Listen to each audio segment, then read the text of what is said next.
You make me smile like the sun, fall out of bed, sing like a bird, dizzy in my head, spin like a record, crazy on a Sunday night. You make me dance like a fool, forget how to breathe, shine like gold, buzz like a bee. Just the thought of you can drive me wild. Oh, you make me smile.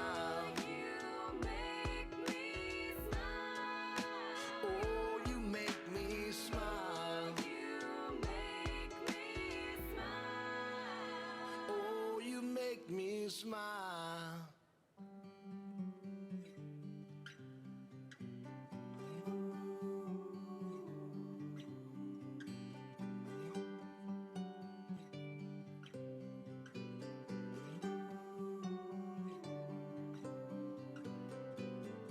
These are the best of days.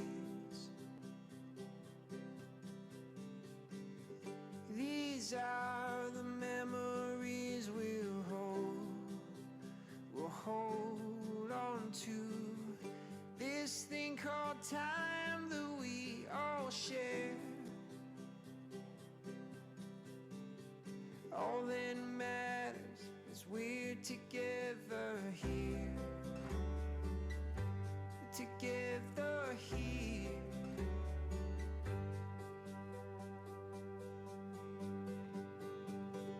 These are the things we'll remember. The love that fills this place year after year. Lay down your cares and gather round. All that matters is we're together now. Together now.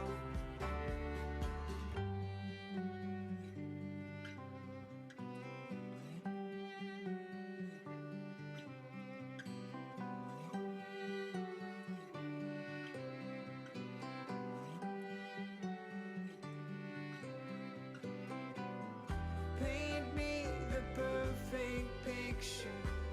It's just how I knew that it would be. Cold air will make us shiver, but that's why we've got each other.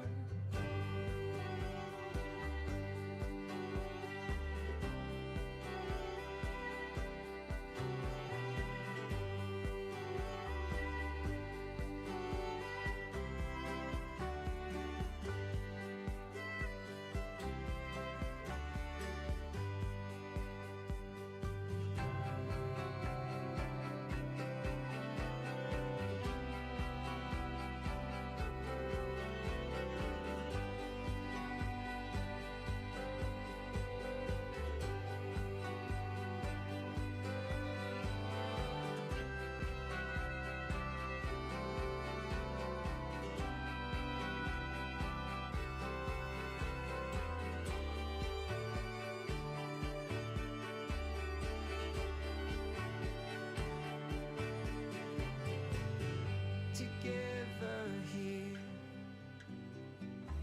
Together now.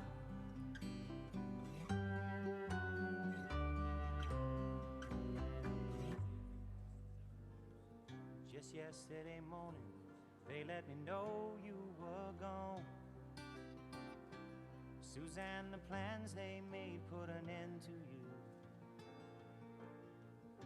I walked out this morning and I wrote down this song. I just can't remember who to send it to. I've seen fire and I've seen rain. I've seen sunny days that I thought would never end. I've seen lonely times when I could not find a friend. But I always thought that I'd see you again.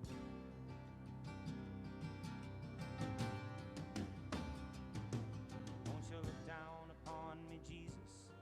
You gotta help me understand. You just got to see me through another day. My body's aching and my time is at hand. I won't make it any other way. Whoa, I've seen fire and I've seen rain. Seen sunny days that I thought would never end. I've seen lonely times when I could not find a friend. But I always thought that I'd see you again.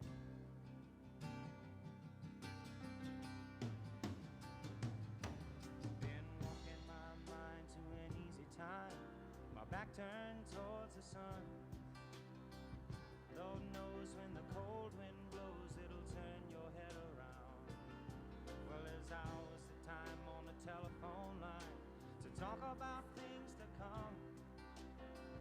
Sweet dreams and flying machines in pieces on the ground. Whoa, I've seen fire and I've seen rain. I've seen sunny days that I thought would never end.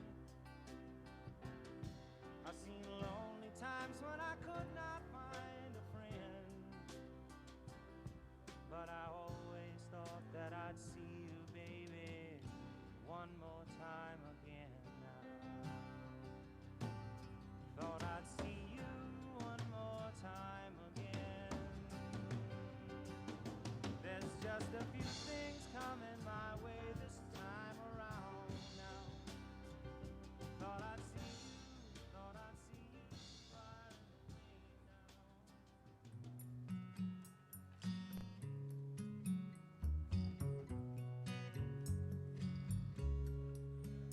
Well, we grew up together as friends.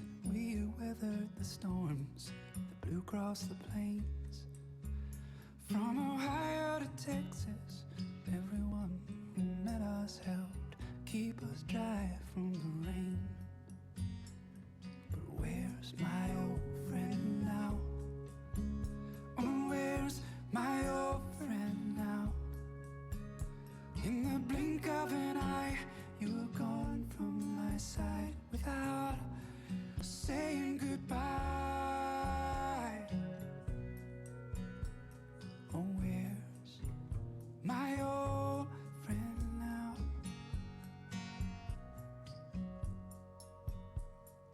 Over my shoulders as the winter blew colder, I saw you there.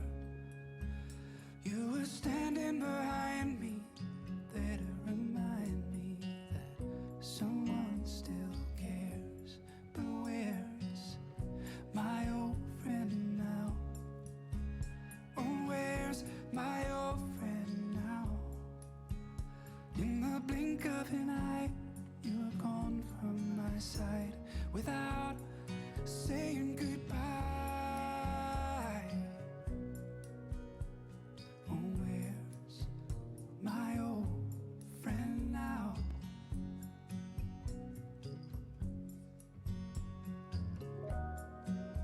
And I know you can hear me, though you're so far away.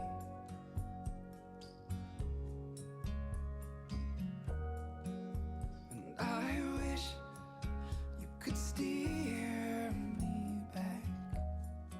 I'm off my tracks.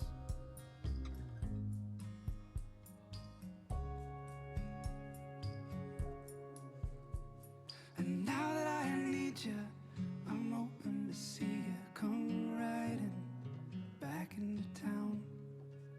I can't do this myself, and I'm needing your help. I'm swimming, but soon I will drown.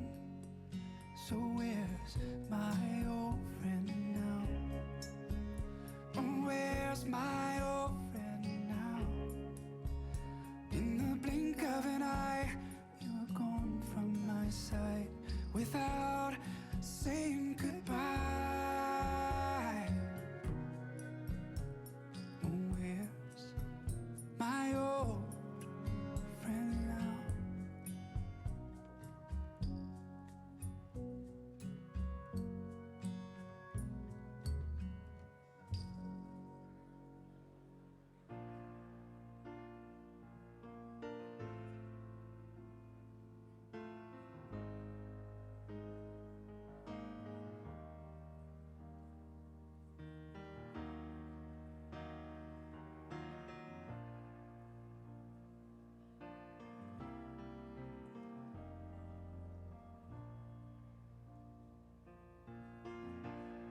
when the rain is blowing in your face and the whole world is on your case. I could offer you a warm embrace to make you feel my love. When the evening shadows and the stars appear and there is no one there to dry your tears, I could hold you for a million years to make you feel my love. I know you haven't made your mind up yet, but I will never do you wrong. I've known it from the moment that we met, no doubt in my mind where you belong. I'd go hungry, I go black and blue, I go crawling down the avenue. No, there's nothing that I wouldn't do to make you feel my love.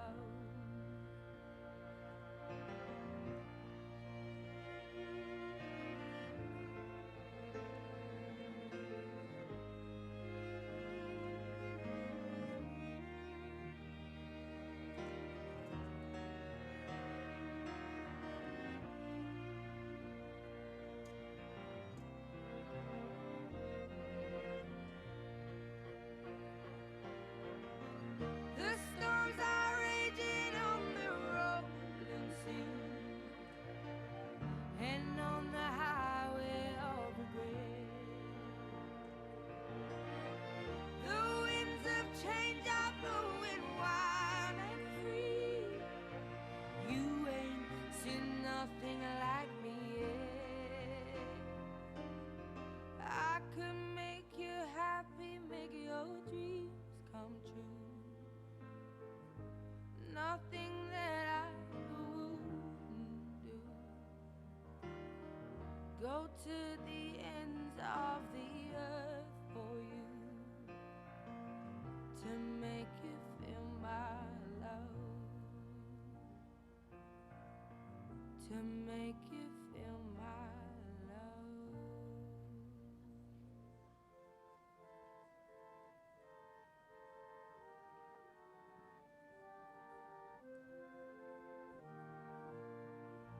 Let me take you down, 'cause I'm going strawberry field.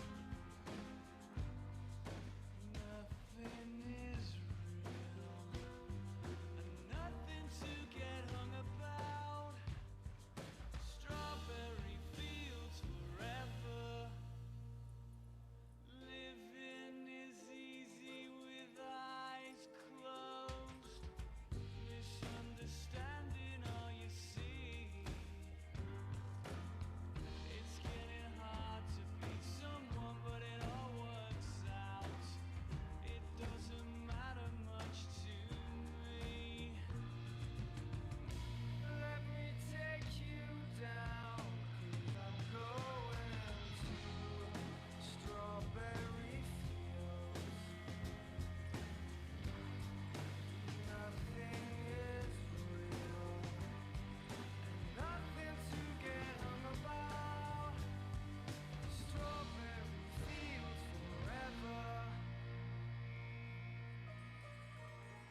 Upon their hands they will bear you up, lest you dash your foot against a stone.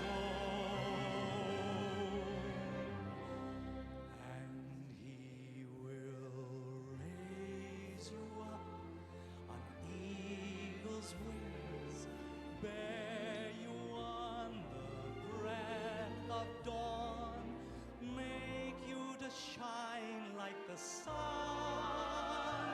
and hold you in the palm of his hand.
book of love is long and boring.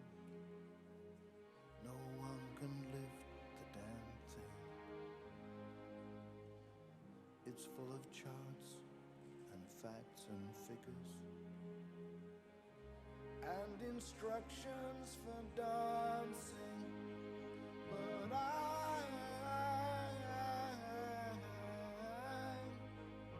I love it when you read to me, and you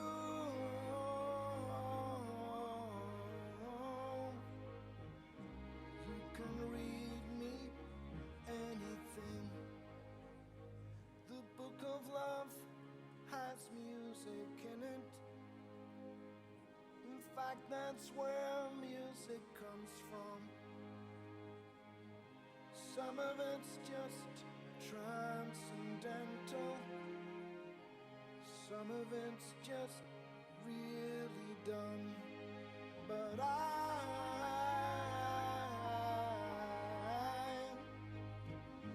love it when you sing to me, and you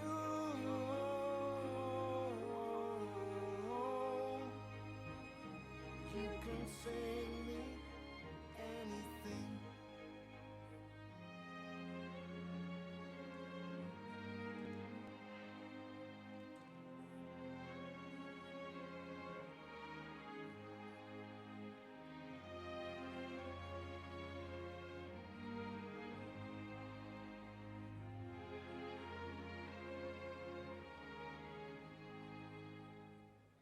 The book of love is long and boring and written very long ago. It's full of flowers and heart-shaped boxes and things we're all too young to know. But I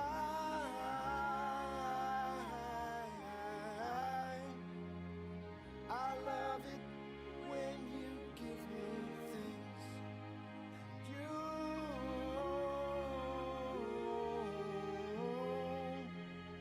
and you ought to give me wedding rings, and I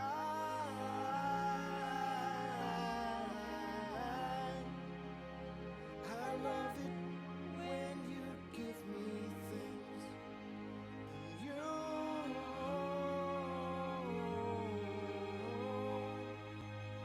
and you ought to give me wedding rings.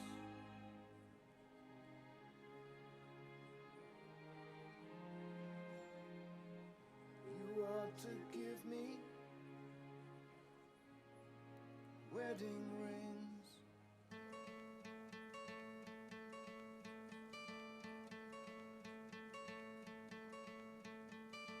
Hope when you take that jump, you don't feel the fall. Hope when the water rises, you built a wall. Hope when the crowd screams out, you're screaming your name. Hope if everybody runs, you choose to stay.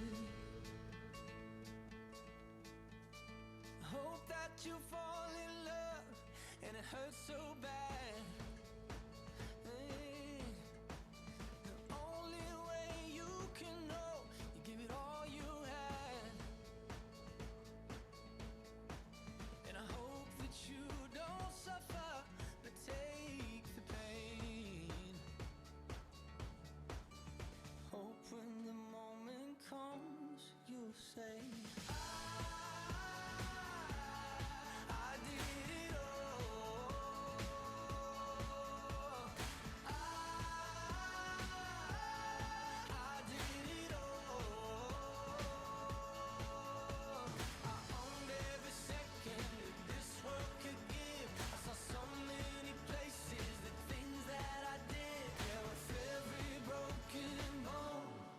where I lived. Hope that you spend your days, but they all add up. And when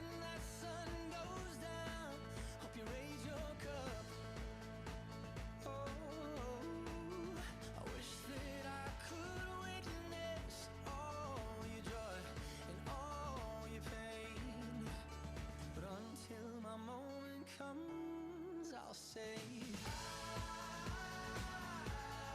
I did it all.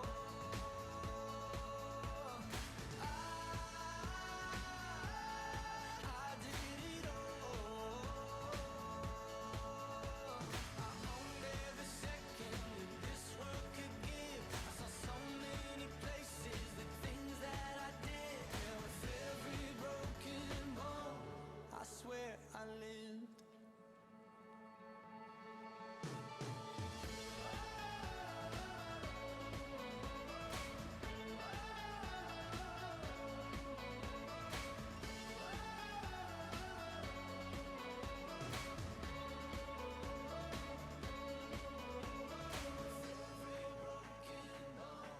I swear I lived. Every broken bone, I swear I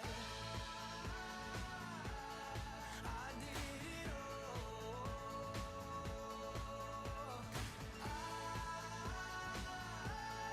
I did it all. I owned every second that this world could give. I saw so many places, the things that I did. Yeah, with every broken bone, I swear I lived.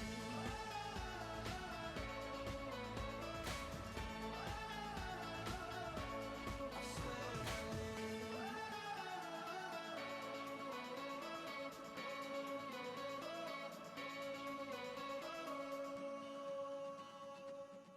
It's just another night, and I'm staring at the moon.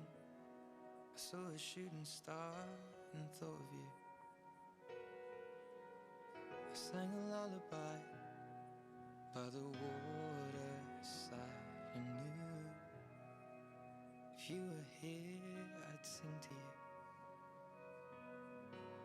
You're on the other side as the skyline splits in two, miles away from seeing you. But I can see the stars from America.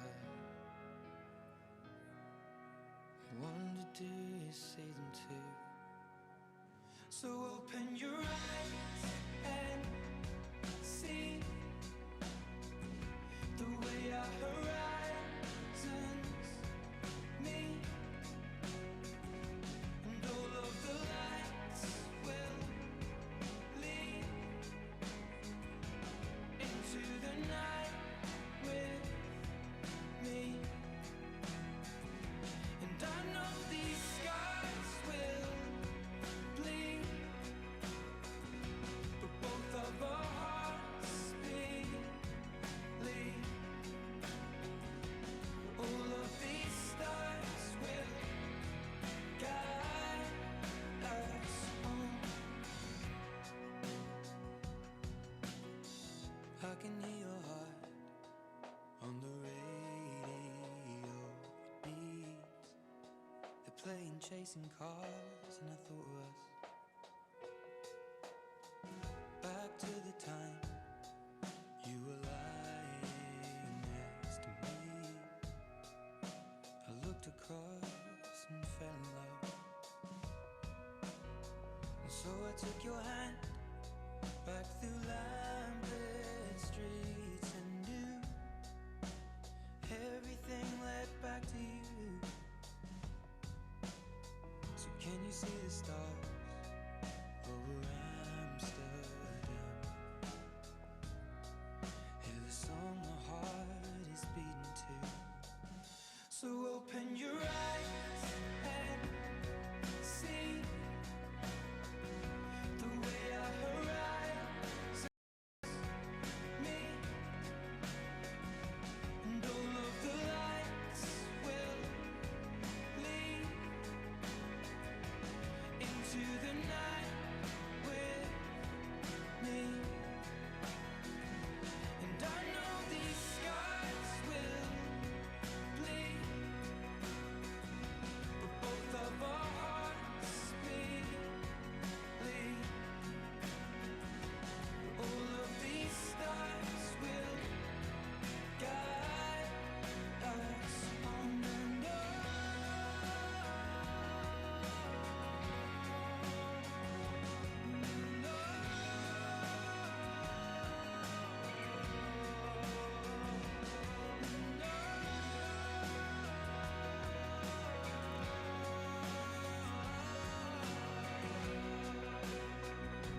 see the stars from America. You can play the game and you can act out the part, though you know it wasn't written for you. But tell me, how can you stand there with your broken heart, ashamed of playing a fool? But one thing can lead to another. It doesn't take any sacrifice. Oh, father and mother, sister and brother, if it feels nice, don't think twice. Just shower the people you love with love. Show them the way that you feel. Things are gonna work out fine if you only will. Do as I say. Shower the people you love with love. Show them the way you feel. Things are gonna be much better if you only will.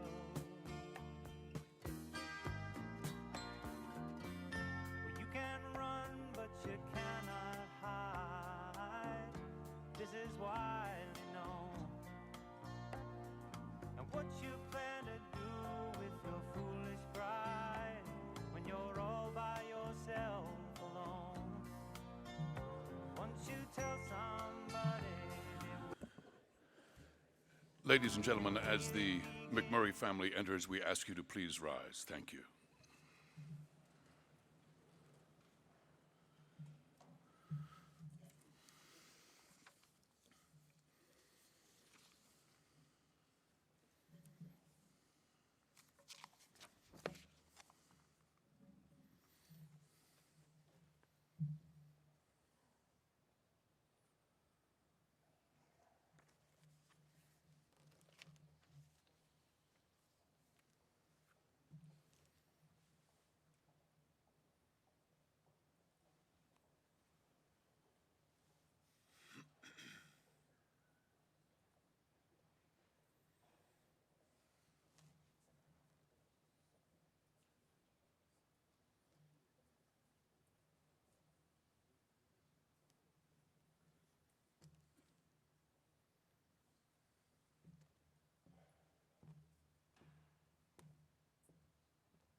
Thank you, ladies and gentlemen. You may be seated.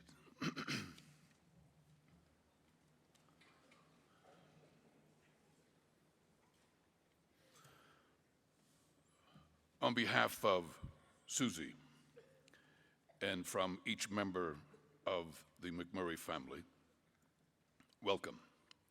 Thank you for being here today. No whispers here today. No secrets here today. The family is indeed brokenhearted. And from the family, thank you to each of you for your prayers. Without your prayers, these past few unbearable days have passed. The many good wishes you have given to them, they certainly will need to take them into a new day. Thank you. Showing our gratitude for Mickey's service, our presentation of colors by the Wyoming Army National Guard, Honor Guard, the playing of taps will be performed by Natalie Wingar, and our military honors with the President of the Natrona County Veterans Council, Cecil Barnes. And I will ask you to rise for the presence of colors.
Honor detail.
Okay, hut!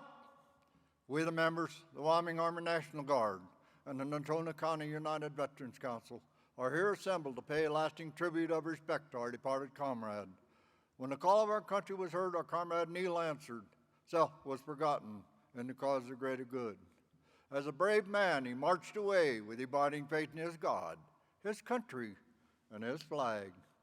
The red of our country's flag made redder by his heroism, the white more stainlessly pure by the motives which impelled him. And in the starry field of our nation's banner, the blue has been glorified by the service he has given for American ideals. At this time, I'd like to request that any individual who's ever worn the uniform of the Armed Forces of the United States of America, please stand and help us honor our departed comrade while we do taps. And it is permissible to render the hand salute, even though you're not in uniform. Hand salute!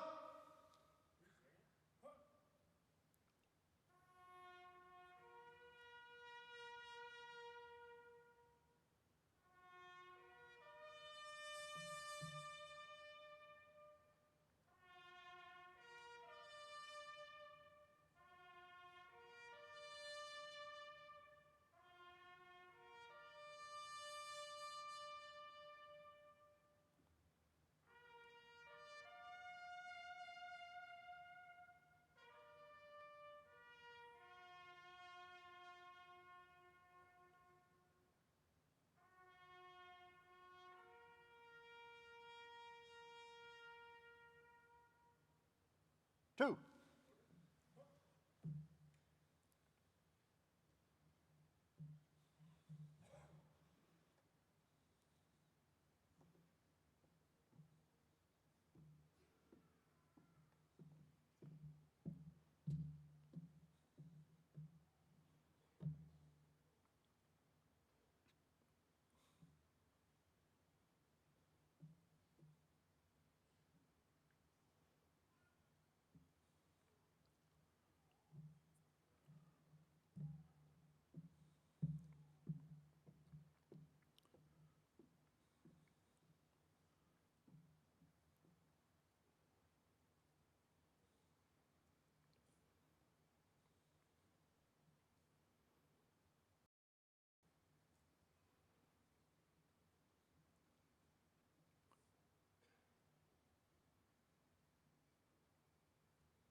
This banner of love and devotion, now being folded, is a living memorial of the courageous thoughts of our comrade, the one you came here to honor this day.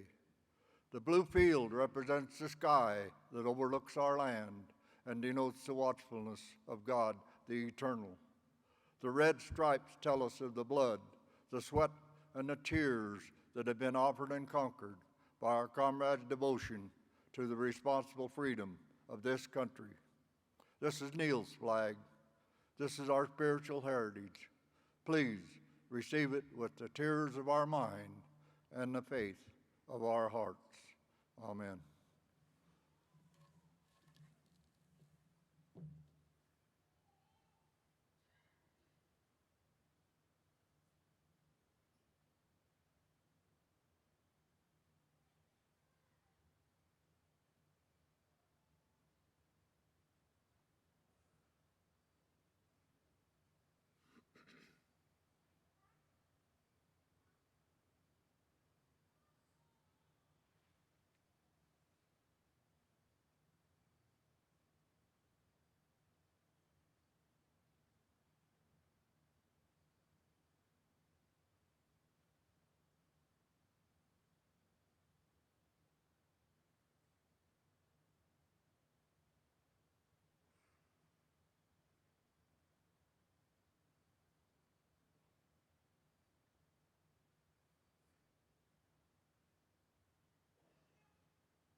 Please be seated, ladies and gentlemen.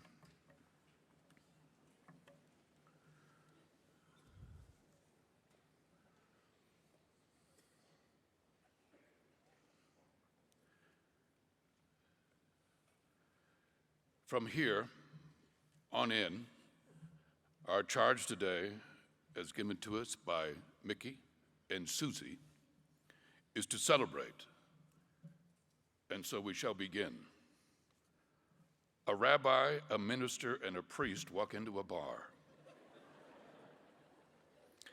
The bartender looks up and says, "What is this, a joke?" Ladies and gentlemen, the priest in that story is with us today, Susie's beloved Father Gary.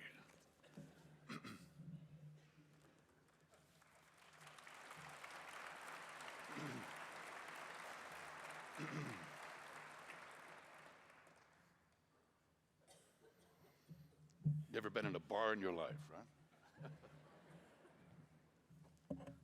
Okay, it's St. Patrick's Day, so take that with a grain of salt. Let's bow our heads in prayer.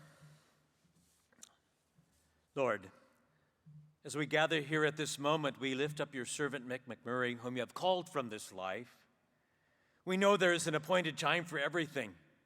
You have made all things appropriate to its time, yet you have placed the timeless into our hearts without us ever knowing it. We recognize that there is nothing better than to be glad, to do well during life. All things are a gift from God. May we live each day with courage. May we take pride in all that we do. May we always finish what we start. May we always do what has to be done. May we always keep our promises and keep our word. May we always be aware of the many blessings that are ours and graciously pay them forward. Give your servant Mick rest from his labors. May you keep him in the palm of your hand. Keep his family in your care and give them the strength to live through this moment. All praise be yours now and through all eternity, forever and ever. Amen. I would like you, ladies and gentlemen, to please welcome the University of Wyoming Western Thunder Marching Band.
I have a quote for you. I just want to build a better Wyoming. Mick's words registered deeply with our next speaker, and he is an integral partner in that enterprise every single day. Ladies and gentlemen, the governor of the great state of Wyoming, Matt Mead. Matt.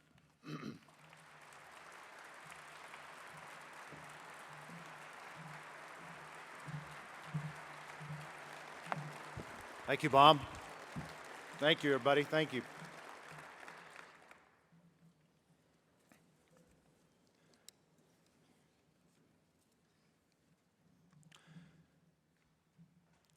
I'm honored today to be able to share a few words about my friend, our friend, Mick. We are all here to honor and celebrate an extraordinary man who lived an extraordinary life and left an extraordinary legacy. Good afternoon to all of you. Susie, looking out at this crowd, Mick would probably say it's a Tuesday afternoon. Shouldn't all you people be working? But I am pleased to see so many friends of Mick to honor and celebrate his wonderful life. Today, so many have come to remember Mick. However, the many that are here represent only a fraction of the people who mourn Mick's loss. Throughout Wyoming and beyond, Mick's friends remember today what a blessing it was to have Mick come into our lives. We are sorry that not all who wanted to be here could be here today, but the fact of the matter is, there is no building big enough in Wyoming or elsewhere to hold all the lives Mick touched and made better. Mick made many lives and many places better. He loved America. He served our country in Vietnam. He was a patriot. For those of you who know him, he was red, white, and blue through and through. He was always eager to support our troops, and he did. He loved Wyoming. To his core, he loved Wyoming, and he loved the Casper community. And when I say he loved the place where he lived, I don't suggest just a feeling, I mean a way of life. His devotion to Wyoming and Wyoming people was unsurpassed. This was Mick's life. We who were fortunate enough to have known Mick knew that he had many great interests, whether it was children's issues, which he was very passionate about, which was art, and he loved art, although we know he wasn't fond of all art. UW discovered he has discerning tastes. Some art, in fact, he didn't like at all. He loved the oil and gas business, and he liked fracking.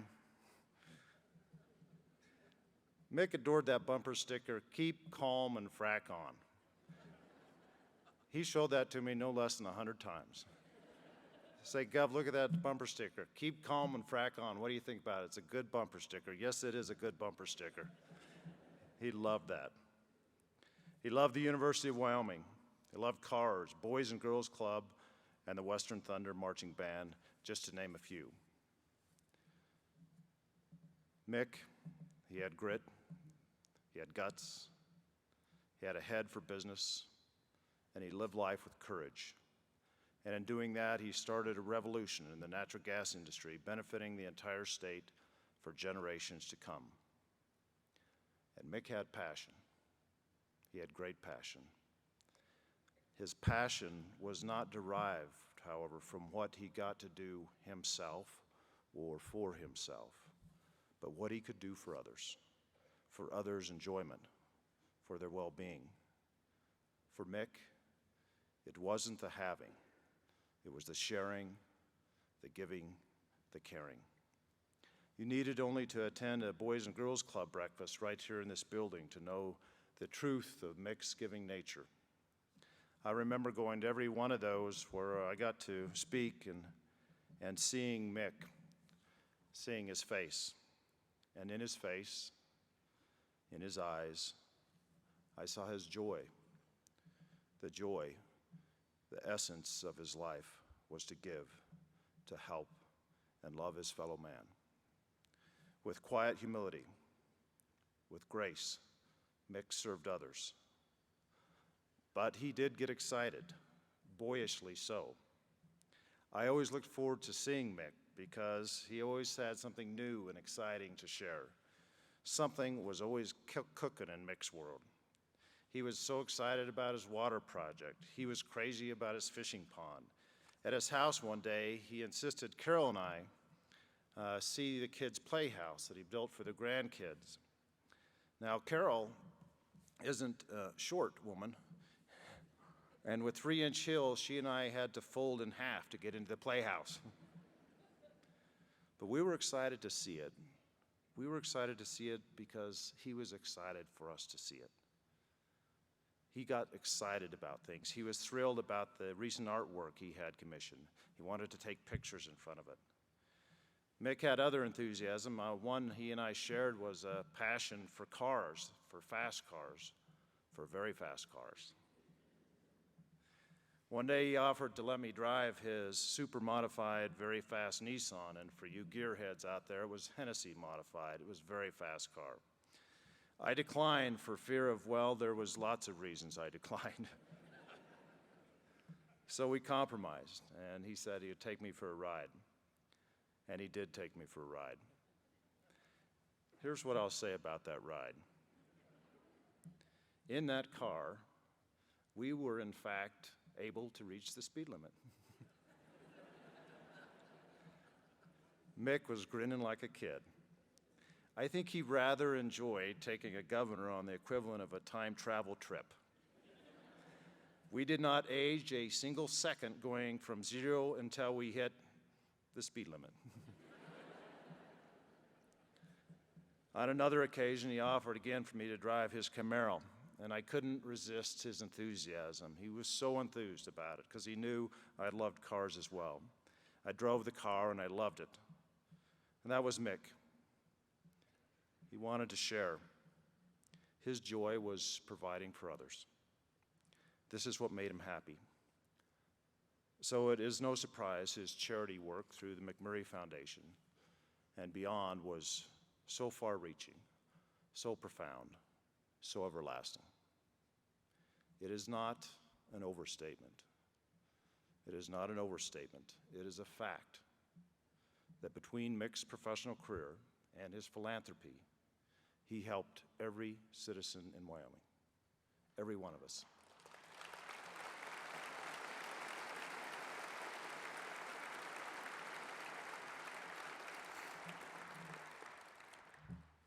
Mick's life will not be remembered for the amount of years, but the amount of benefit, of goodness his life provided not just to us, but more importantly, to our kids and our grandkids, to our state.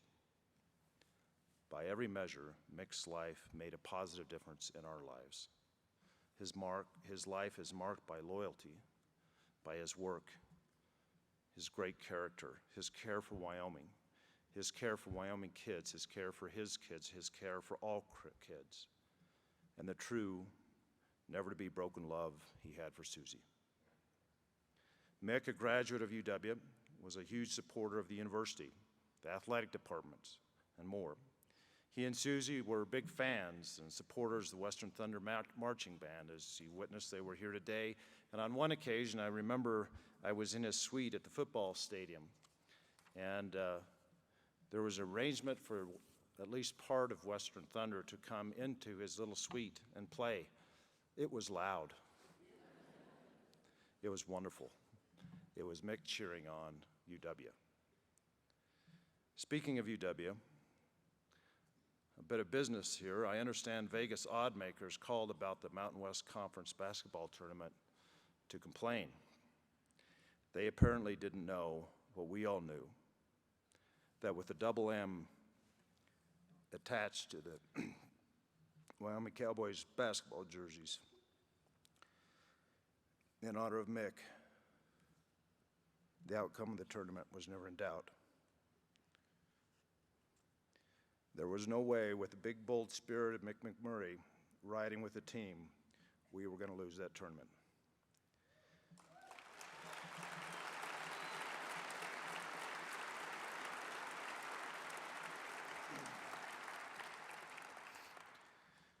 Susie, Mick would have been so proud. When we won the game, I immediately thought of him and I became teary. But I know he was looking down. He was smiling, loving the brown and gold, the moment his Wyoming Cowboys. With that game, the spirit of Mick provided one last gift and a nod goodbye to his beloved Cowboys. Today we remember Mick, but we will remember him for many, many years to come. Because yesterday, today, and for endless tomorrows, we will continue to benefit from all Mick has done. Mick believed kids are our future, and every kid should be valued. Years from now, I know some of the children he helped will be quite successful, and they will remember a humble man who, with quiet grace, paid it forward to help them, and they, in turn, will help many others. So it is. Mick's work will benefit future generations in perpetuity. Susie, it was a great honor and privilege to know Mick and call him my friend.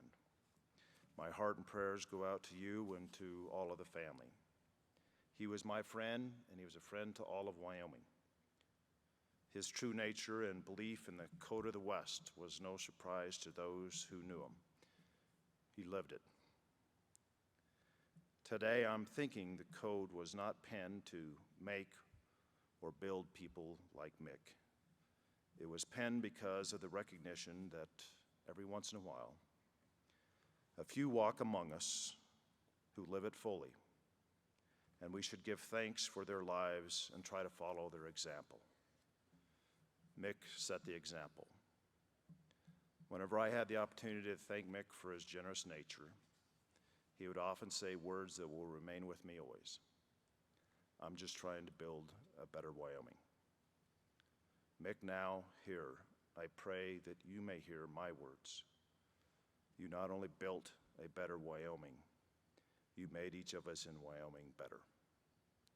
Every day, in every way, you rode for the brand, the Wyoming brand. And though you ride with us no more here on earth, we thank God for the blessing that in our lives we witnessed your ride, a spectacular ride that gave so much to so many. May God bless the McMurry family. God bless you, Mick. We will ever miss you, but please know that what you have meant to us remains eternal. May we be guided by your life. That is, may we keep calm and give on. Thank you.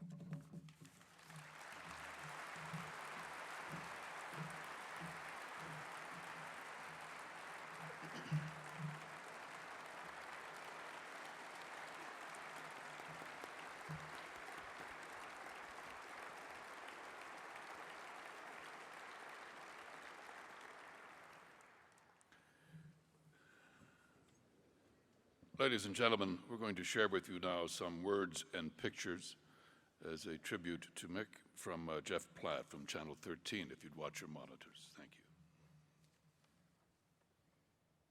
While Mick is known for his wealth and presence in the oil and gas industry, he was much more than that. But I'm not sure that everybody in attendance understands what Mick is really about and what he's done for the state of Wyoming. A Casper native, he attended Grant Elementary, Natrona County High School, and received a Bachelor of Arts from the University of Wyoming in 1968. Growing up in Wyoming, words meant something. We knew that when you made a promise, you had to keep it, and you would be held accountable for your actions.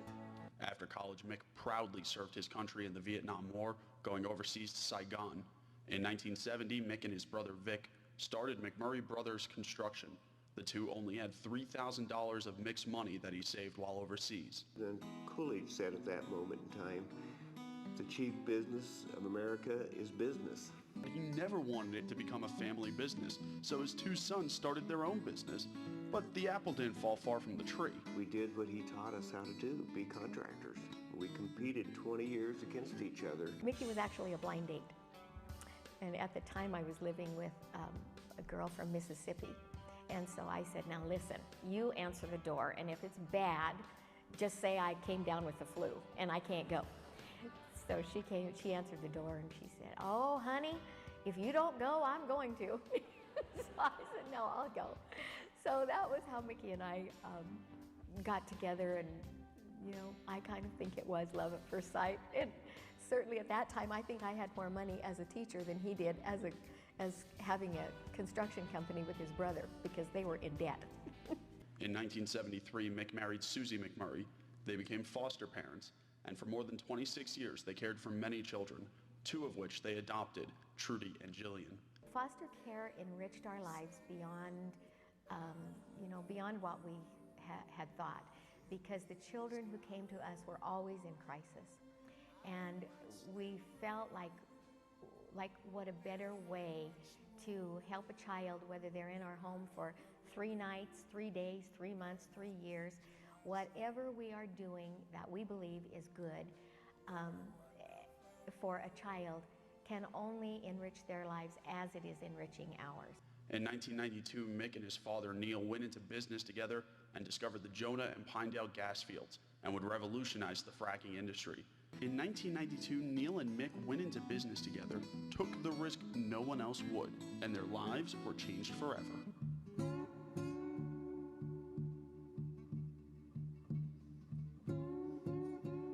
The industry that pays the bill has always been natural gas, oil, and coal.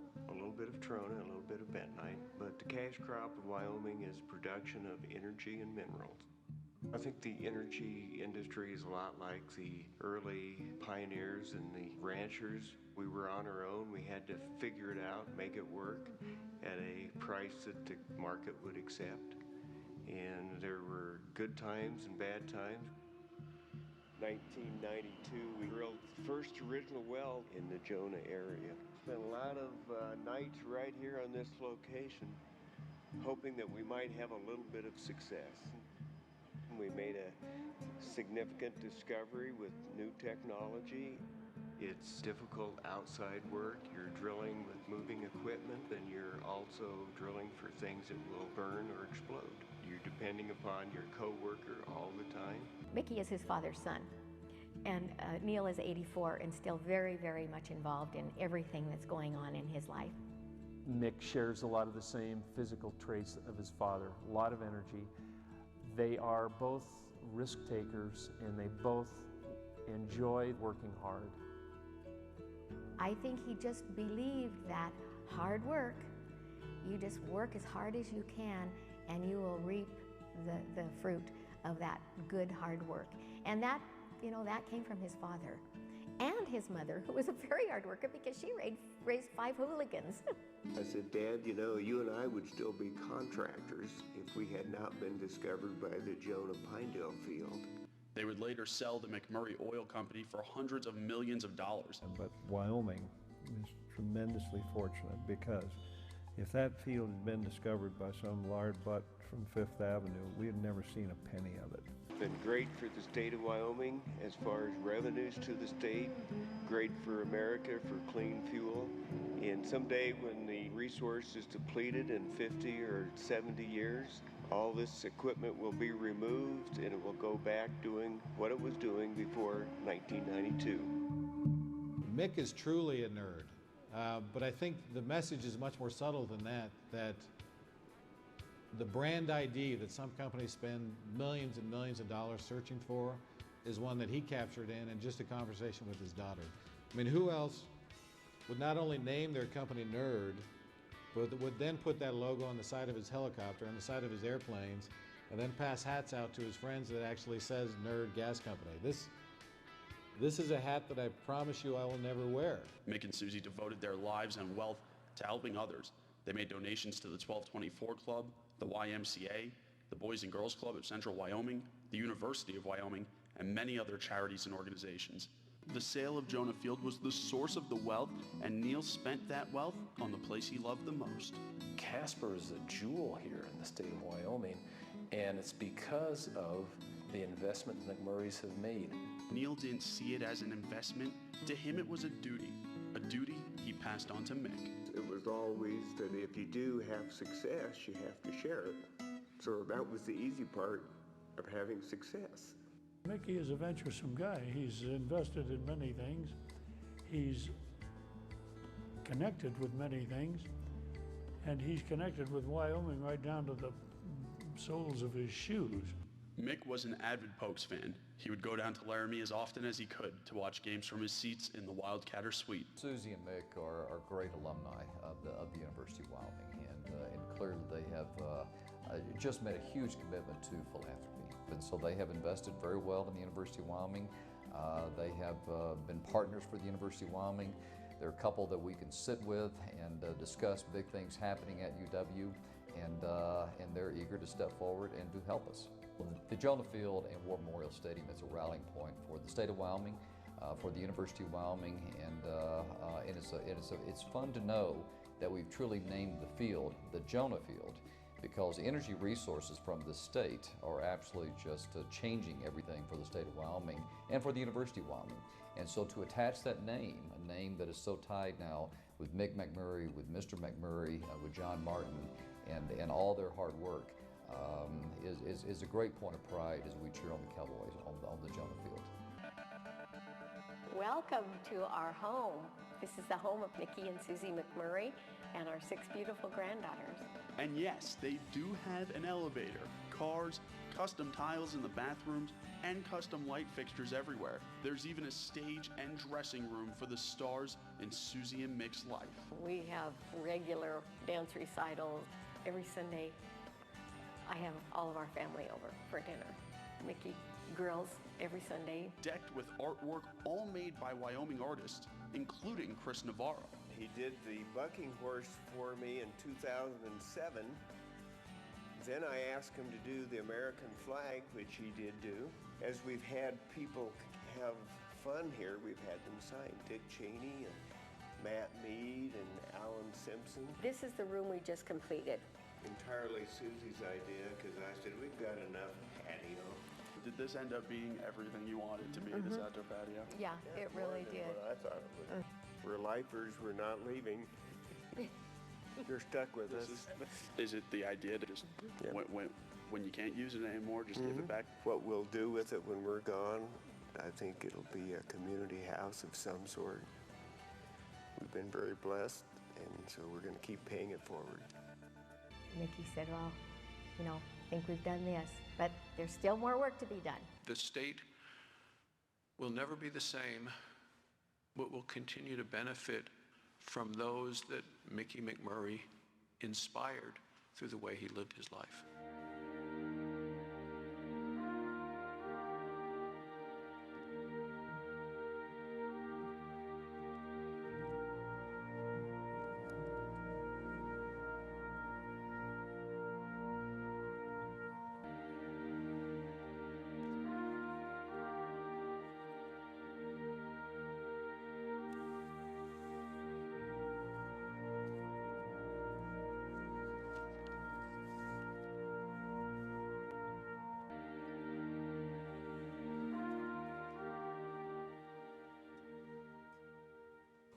I think he's going to be a cowboy.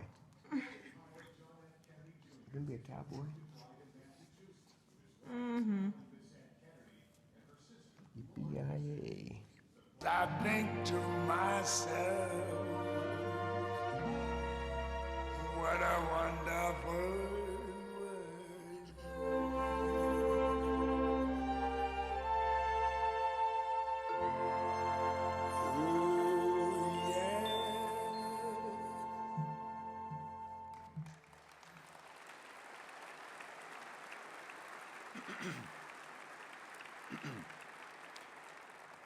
And again, thanks, Jeff, from Channel 13 for sharing that with us. Mick and his younger brother, Vic, as you all know, together formed a construction company and competed for 20 years on every highway project in Wyoming, and on occasion, bidding against their own father, in more than one occasion. Road by road, truly paving the way for a better Wyoming. In true McMurray family style, he recently received the Legacy Award for his lead gift to the University of Wyoming in agricultural research. In receiving that award, Vic had this to say: I wanted to help provide funds utilized by people on the ground, where it would do the most good. Every generation has to do their part. I learned that from my father. Ladies and gentlemen, Victor McMurray.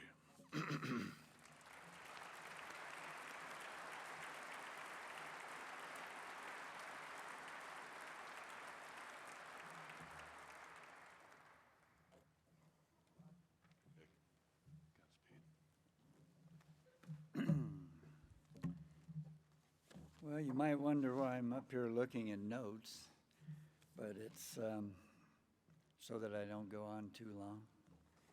I had a lot of time with Mick and a lot of time together doing a lot of things. So. This is my last assignment from my brother. Damned, I think it's the hardest he ever gave me.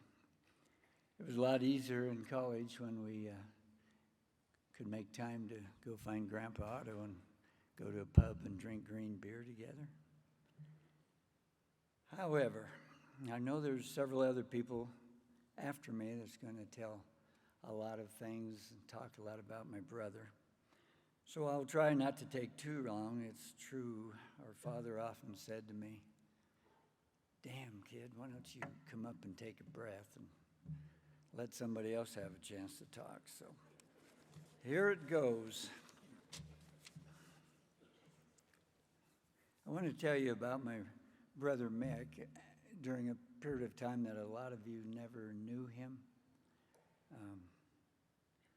People that knew him later in life. And we kind of jokingly referred to this part of our lives as BJ, before Jonah. And you'll hear a lot about AJ in a while. But my sisters, Carol, Susan, Gail, and Mick and I actually felt like we won the ovarian lottery. We were fortunate enough to be born to Neil and Ellie McMurray in Casper, Wyoming, between 1944 and 1951. And life was good in the 1950s for the McMurray children. We got to go camping every summer. Wherever our father was working, and we found out through the story that Ann Noble helped us write about our father's life, that was a deal he and mother had made early on before any children when they got married, that she would raise the kids and he would do the work, provide the living, but whenever possible, the family would be together. So in the summer, wherever he was, that's where we would go. I have some great memories of that, as I'm sure my sisters still do. We got to camp out always by water in a trailer house that had no electricity or no running water. I have memories of, probably wasn't always this trailer, but I have a lot of memories of the trailer that had one sofa that made into a bed in the front, and Mom and Dad slept on that. And us 5 little McMurray kids shared the other bed crossways. And it really was great times. We had so much to do, and there wasn't a cell phone, there wasn't a TV, there wasn't a video game, and there wasn't even Facebook.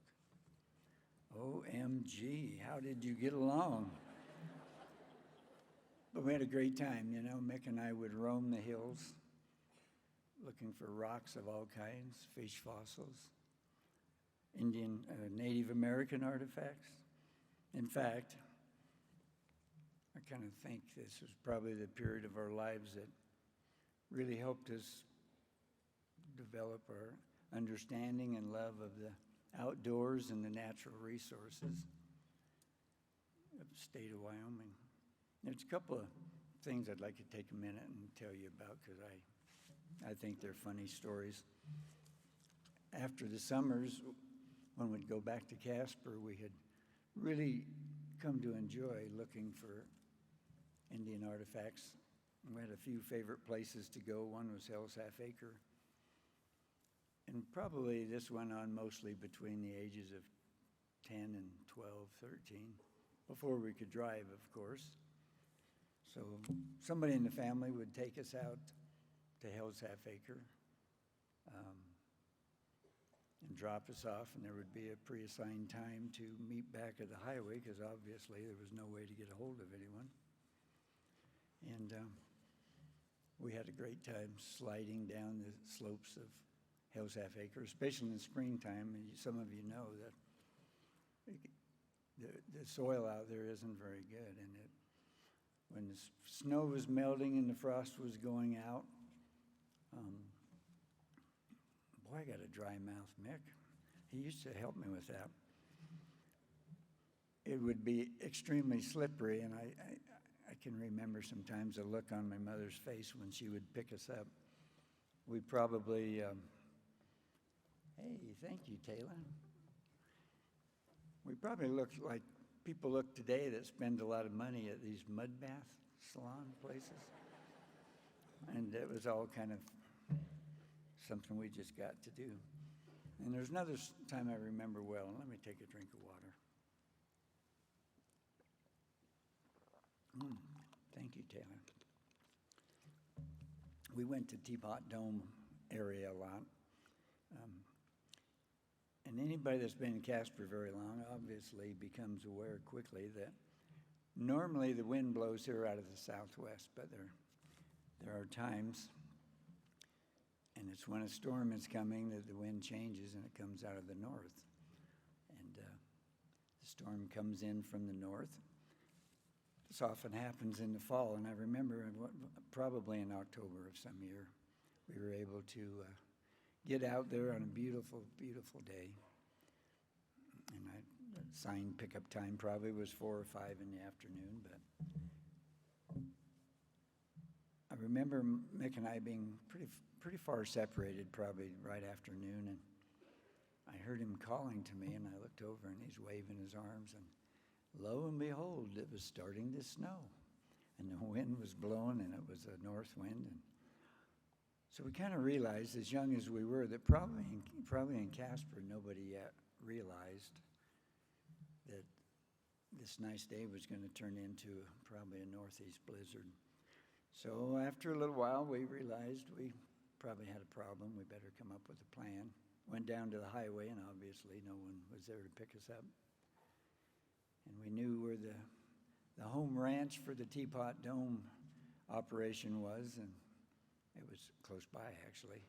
We had only one fear, and that was the sheepdogs that would probably greet us as we walked into the yard. But, soon we realized that was what we needed to do, so we did. We found our way down and knocked on the door of this building, and it turned out to be the cook shed, or the cook house.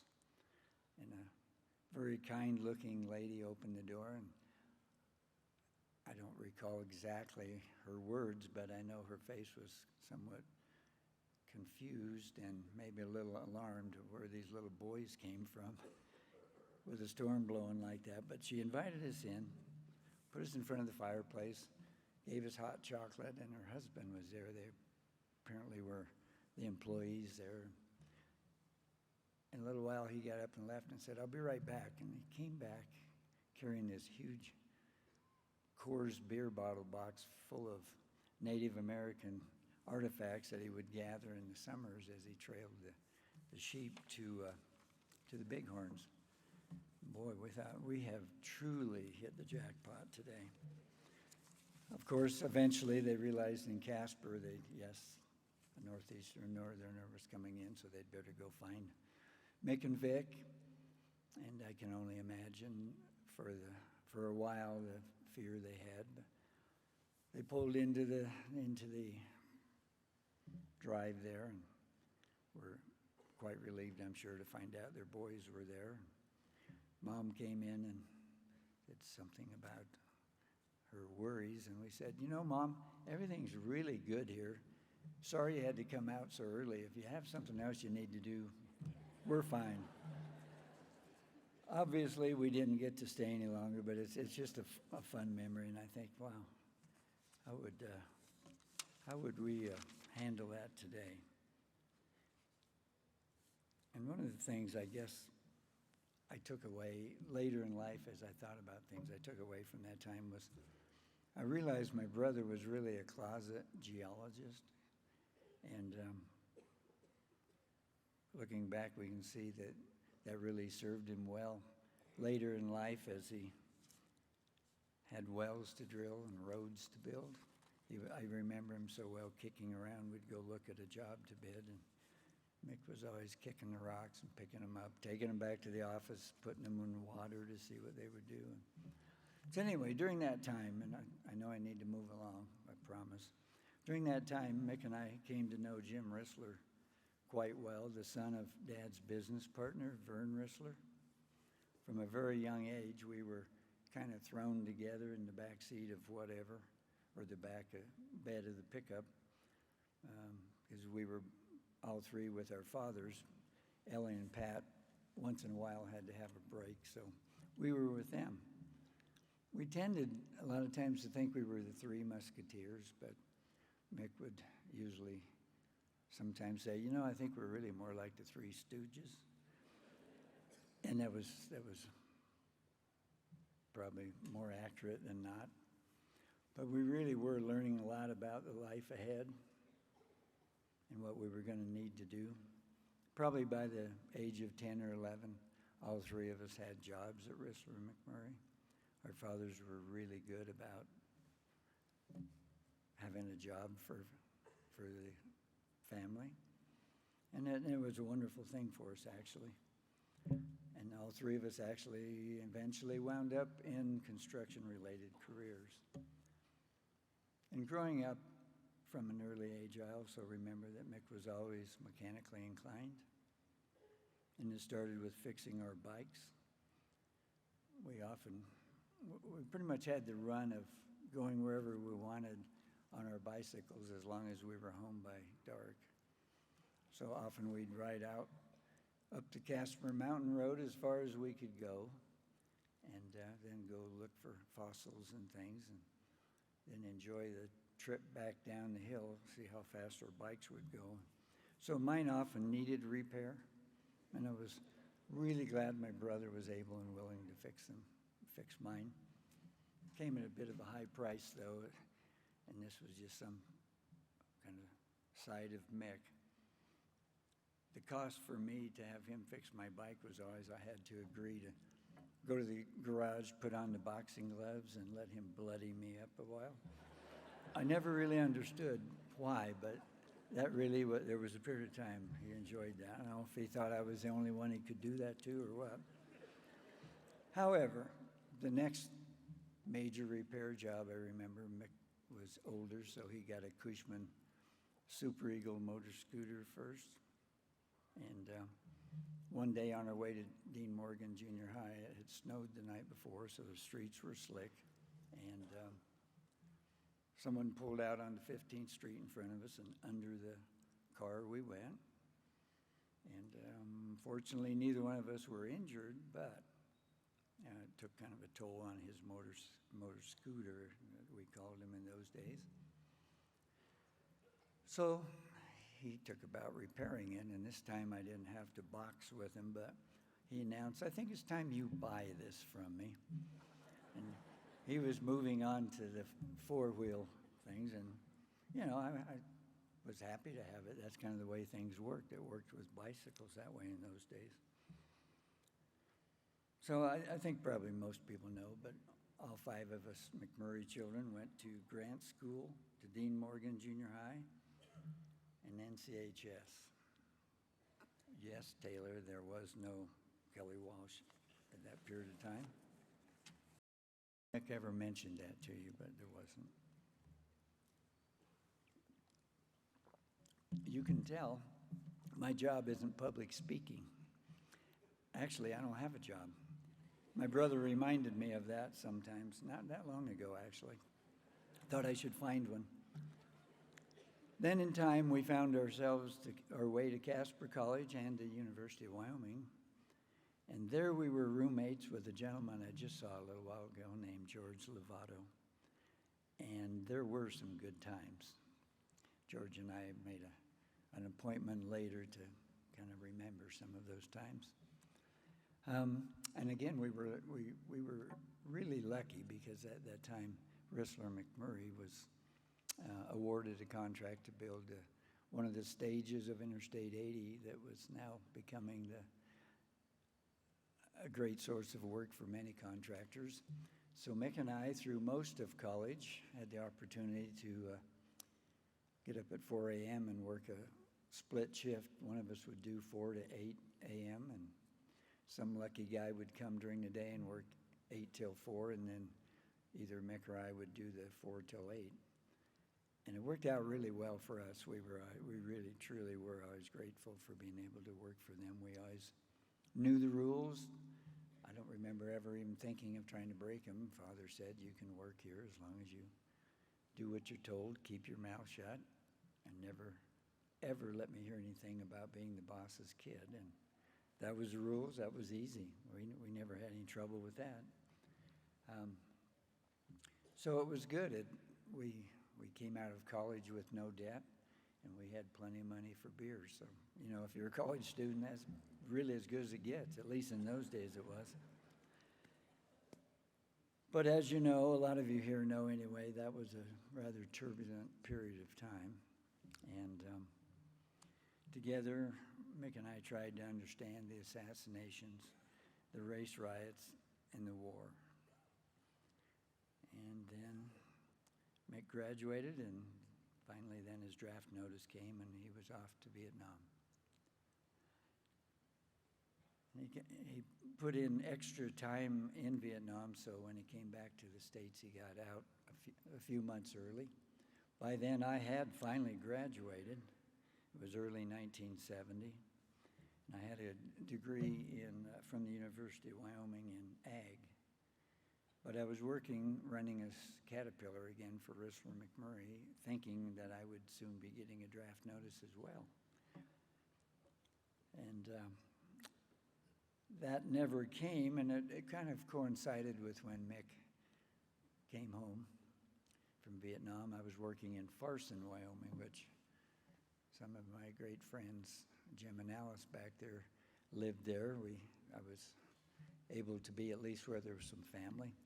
So Mick and Dad came over, and Mick, knowing that I wasn't going to get drafted right away, said, well, brother, what are you going to do now? And I told him, you know, I don't know. I just know I can't afford to be a cowboy. So he said, well, then, I got an idea. Let's start a construction company. And I said, hey, brother, I'm broke. I just got out of college. You know that. He said, okay. Mick always had a comeback, it seemed like, always. I said, okay, I got an idea. I've got $3,000 I saved in Vietnam. We'll write a note and I'll lend half of it to you. Cool. There was my brother again. So not having really any other viable options that I could think of. Okay, so off we went. But at the very beginning, we really did both have this thought that maybe someday we could be successful enough in the construction business to buy some Wyoming land that could use upgrading and improvements, and perhaps be able to have the money in the winters to improve that and have it be what we'd always dreamed of. Looking back, though, those were really good times. But one of the first things we found out we had to do was get in those days they called them partnership agreements. So we met with an attorney. I believe it was someone that was a predecessor to the man that just spoke before me, Mike Sullivan. He was a young attorney in those days. And so we're doing the legal agreement, and we had this one really difficult task right off, is what is the company going to be called? And we thought, and finally Mick said, I've got a really clever idea. Why don't we call it McMurry Brothers Company? That works for me. So off we went. We had 4 assets. We had 2 well-used pickups that we had previously bought from Rissler McMurry after they wore them out. We had an 18-foot trailer and 1 Caterpillar scraper. Wound up, we lived where we worked, just about like our father did. However, we had a nicer trailer with a propane refrigerator and battery lights, but we still didn't have running water. Wasn't really a problem in those days. I'm positive it would be for me today, and Lupita, my wife, would certainly second that, I'm sure. But our early jobs actually were pretty simple jobs. We were stripping gravel pits, the type of work we could do in the light or the dark, so we wound up normally working 24/7 until each job was finished. We'd split the shifts in 6 hours, and it went well. The only problem I ever had with Mick and that, because he was a mechanic, he did the work, but the mechanic work we had to do. But when we were working these shifts, normally you'd go to the trailer house. There wasn't a lot else going on out there in the prairie. Get a little rest. So in the wintertime, invariably, he'd make sure he cooked some onions right before he went on. And then I'd have to go in, and it was too cold to open the door and let that god-awful smell of onions out. And it was one of the things that Mick kind of harassed me until almost the end of his life. Was I had a thing about onions, and Mick truly enjoyed it. But like I said, it was a great partnership to begin with. It was just him and me, and he was a mechanic, and this time there weren't even any boxing gloves around. You know, and I think I forgot to mention something I just wanted to say, and I knew this would happen. Backing up a little, during my time in high school, I had a lot of crazy ideas, did a lot of crazy things, and one of them, I wound up trying to be in a rock and roll band for a while, and had a lot of fun with it, and Mick was always pretty good about it, never said a lot, but he did tell me one night after we played a dance, you know, brother, if I were you, I'd keep that day job you have, which was sweeping floors at the Rissler McMurry shop in those days. But anyway, back to McMurry Brothers. You know, starting in 1970, it was good timing for us. Wyoming was entering what our grandfather had told us early on. Wyoming had booms and busts, and we were entering again into the boom part of that. So we were pretty much working all the time and really not having days off. In 1973, Mick came to me one day and said, just kind of casually it seemed, oh, by the way, I'm going to need a couple of days off pretty close to Christmas. Is that okay? Yeah, what's up? Oh, I guess I'm going to get married, he said. Well, okay then. Thus began the life of Mick and Susie. And I think Susie, smiling up at me, would say, for a few years there at least, it was more like Mick and I were married than she and Mick were married. We were gone a lot. I guess maybe we learned that from our father, but we were. But we made it all work, and over the years, many really good people came to work with us, and we developed lifelong friendships. I'm happy to say some of those wonderful people are here today. Pat and Bonnie McMurray. I haven't seen Dean and Rena Geist. I hope they're here. Dyson Sue Brownlee and Bill and Linda Slattery, and there were a lot more. But we were blessed with the people we were surrounded with. They helped us build a company that we were proud of, and I think all of us were. Doing that kind of work, we traveled all around Wyoming and therefore met and made a lot of friends. And I know a lot of those people are here today, and I would like to say thank you for that. We truly appreciate that. And there's a story I want to take the time to relate because not many people know about it, but it was truly something that Mick and I and our dad we were all very proud of. And in 1984, in all their wisdom, the Department of Justice, and one of the many things they thought they should do, they decided to visit all the states and look at their federal aid construction program to see if there were any bid rigging and collusion activities going on.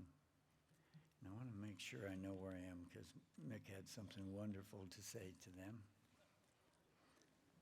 So they came to Wyoming and, of course, right away noticed as they looked through the information that was given them that there were indeed a lot of federal aid projects that had two companies bidding on the same project that both had the name McMurry in them.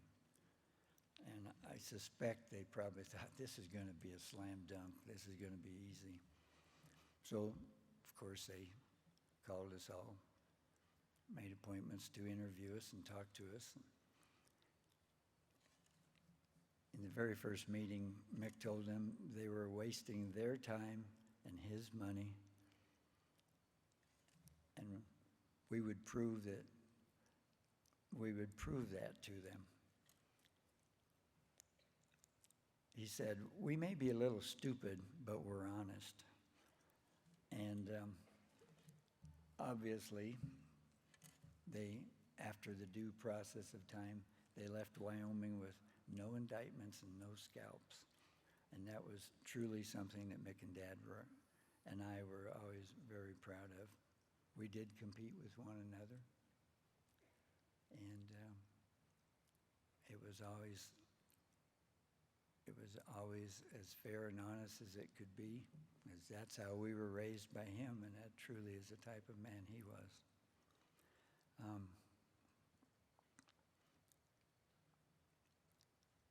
I know, Dad, there are other people who need to talk. I'm almost done, but there's something I want to share with a lot of you because those people that knew Mick very well really knew he was kind of the king of one-liners.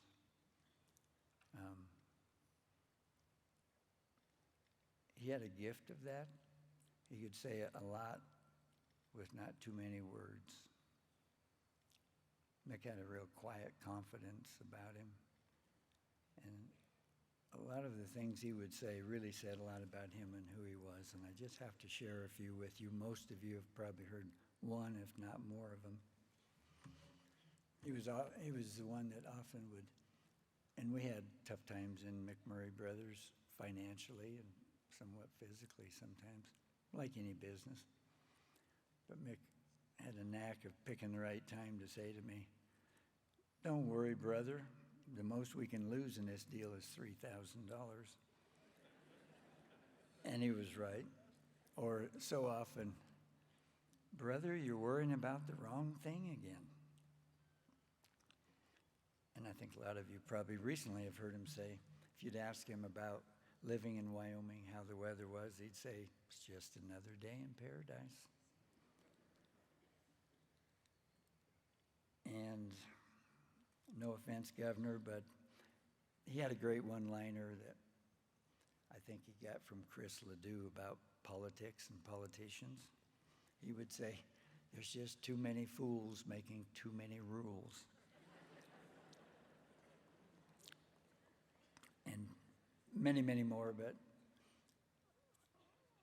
one that has more meaning now to me probably than ever, and it will be for the rest, or will for the rest of my life, was, "Quit worrying, brother, that's just runway behind you." Recently, very recently, a friend of Mick's sent me this thought that I'd like to share with you as I go forward in my life without Mick.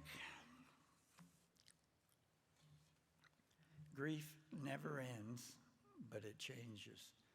It is a passage, not a place to stay. Grief is not a sign of weakness nor a lack of faith. It's the price of love. And I want to thank you, Danielle, for sending that to me. And in the end, Mick did get the ranch land that we had talked about in the early days.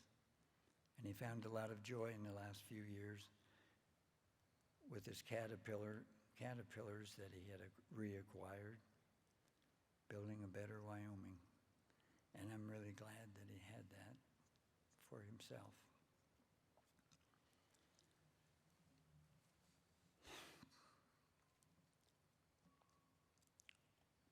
Well, brother, I guess this really is runway behind us. And as you said to me, the beast you created eventually devoured you. Farewell. Thanks, folks.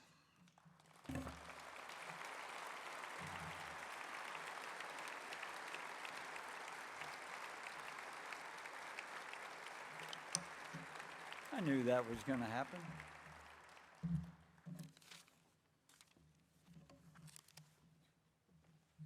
Don't trip on that. I left you a present. Okay, that's all Thank right. you, sir. Thanks. Thank you, Victor, very much.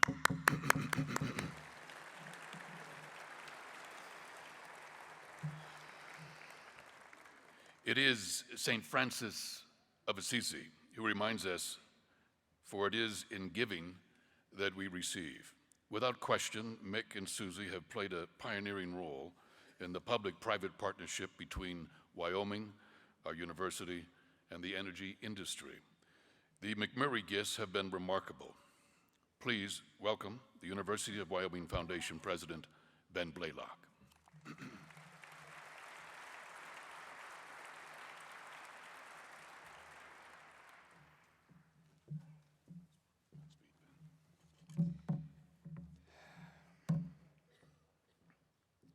Susie, I do a lot of public speaking. This one, though, is really, really, really tough. The University of Wyoming was established in 1886, and 106 years later, Mick, his father, John Martin, entered the Jonah field, and Joe Scott joined them. 8 years later, as the new millennium began, remarkable infusions of funds would start to flow into the state of Wyoming coffers. As a result, hundreds of millions, beyond the block grant it is called, would be invested in UW, and private donors would be encouraged to give to UW through the state's matching fund programs. 15 years later, here we are. Many of you don't realize that beyond the block grant, as a result of this work that began in the Jonah field, almost $2 billion has come to higher education in our state.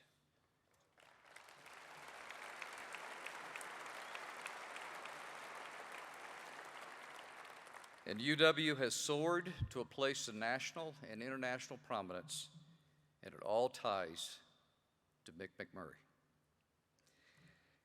But opening the modern energy era in our state was not enough for Mick. Mick and Susie have become UW's greatest philanthropist. And far beyond his remarkable generosity, Mick poured his heart and soul into his alma mater. I can state today, without hesitation, the man who has singularly done more to reposition Wyoming's University in our 129-year history is Mick McMurry.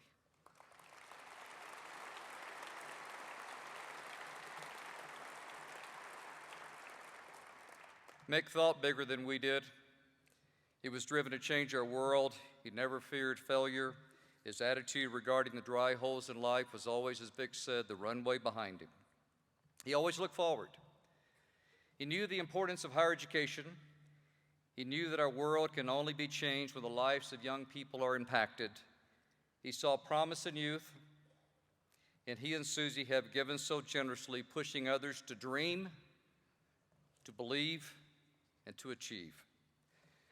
The McMurry name has become the ultimate stamp of excellence. When Mick and Susie invest, so many follow. The McMurry Foundation alignment with any project is a guarantee of success. The University of Wyoming is forever changed because of Mick McMurry. A great school, great traditions for a century plus. In the last 15 years, Governor, has become a university on steroids. Mick instilled in UW an unwavering commitment to excellence. For Mick, being good was never good enough. Greatness was always his goal.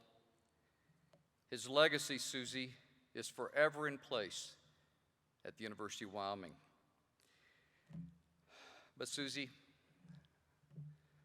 The sorrow I feel today and the depth of emptiness I feel is because you and Mick mean so much more to me than your philanthropy. You're two of my very best friends. My relationship with Mick can no longer be through our meetings in person or by phone. No longer all those fun trips we took to watch the Cowboys and Cowgirls play. Mick's presence now is in my heart. He taught me to have greater vision in life. He taught me to understand that the sky is the limit. He taught me that impatience is a virtue. And anything worth doing is worth doing now. He taught me the adrenaline rush of the pure speed governor that you talk about. I was on those car rides like the governor. And Governor, we did break the speed limit. Mick would go into a tight turn that really seemed impossible. It was 90 degrees, and he would take that accelerator and drive it to the floor, and the car would stick. And then he would laugh, because he knew he had scared the you-know-what out of you. And then he would get out of the car and say, now you drive and do that. I'm not the governor, so I could do it. I could break the speed limit and admit it.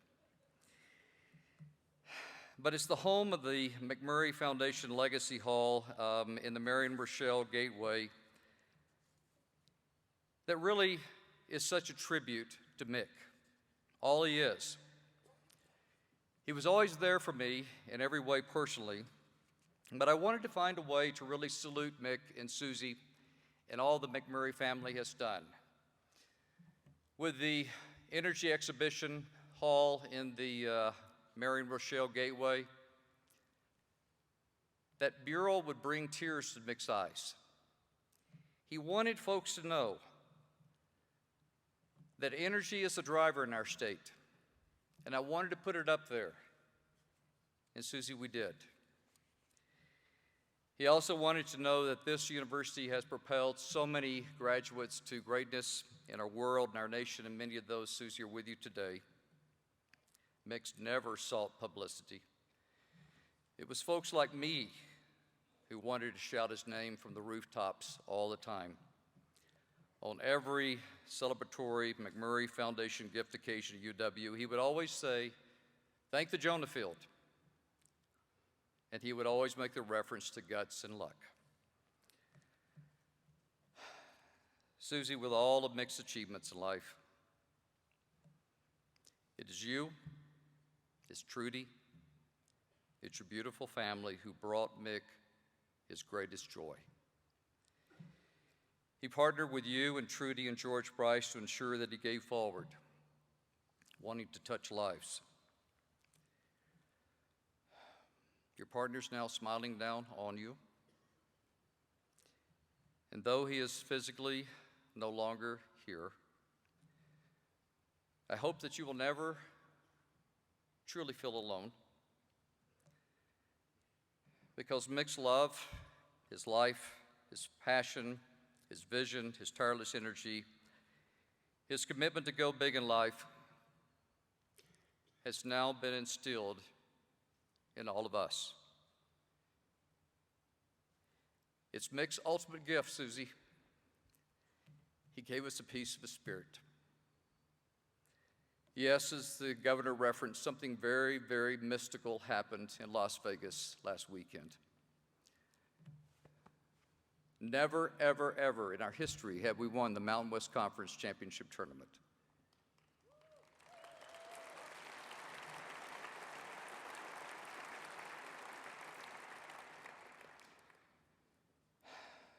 To you, it was always Mickey.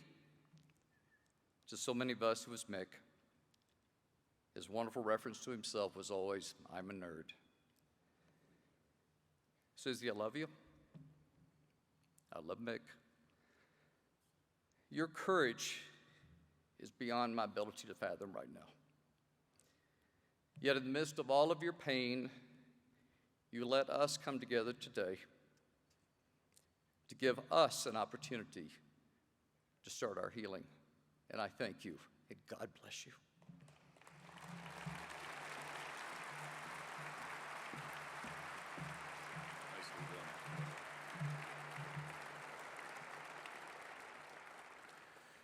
He became a card-carrying nerd in June 2000 when he went to work for Mick McMurry.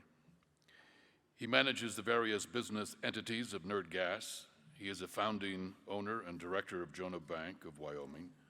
Mickey would tell you this: the most valuable gift you can receive is an honest friend. Ladies and gentlemen, Mr. Kerry Bruce.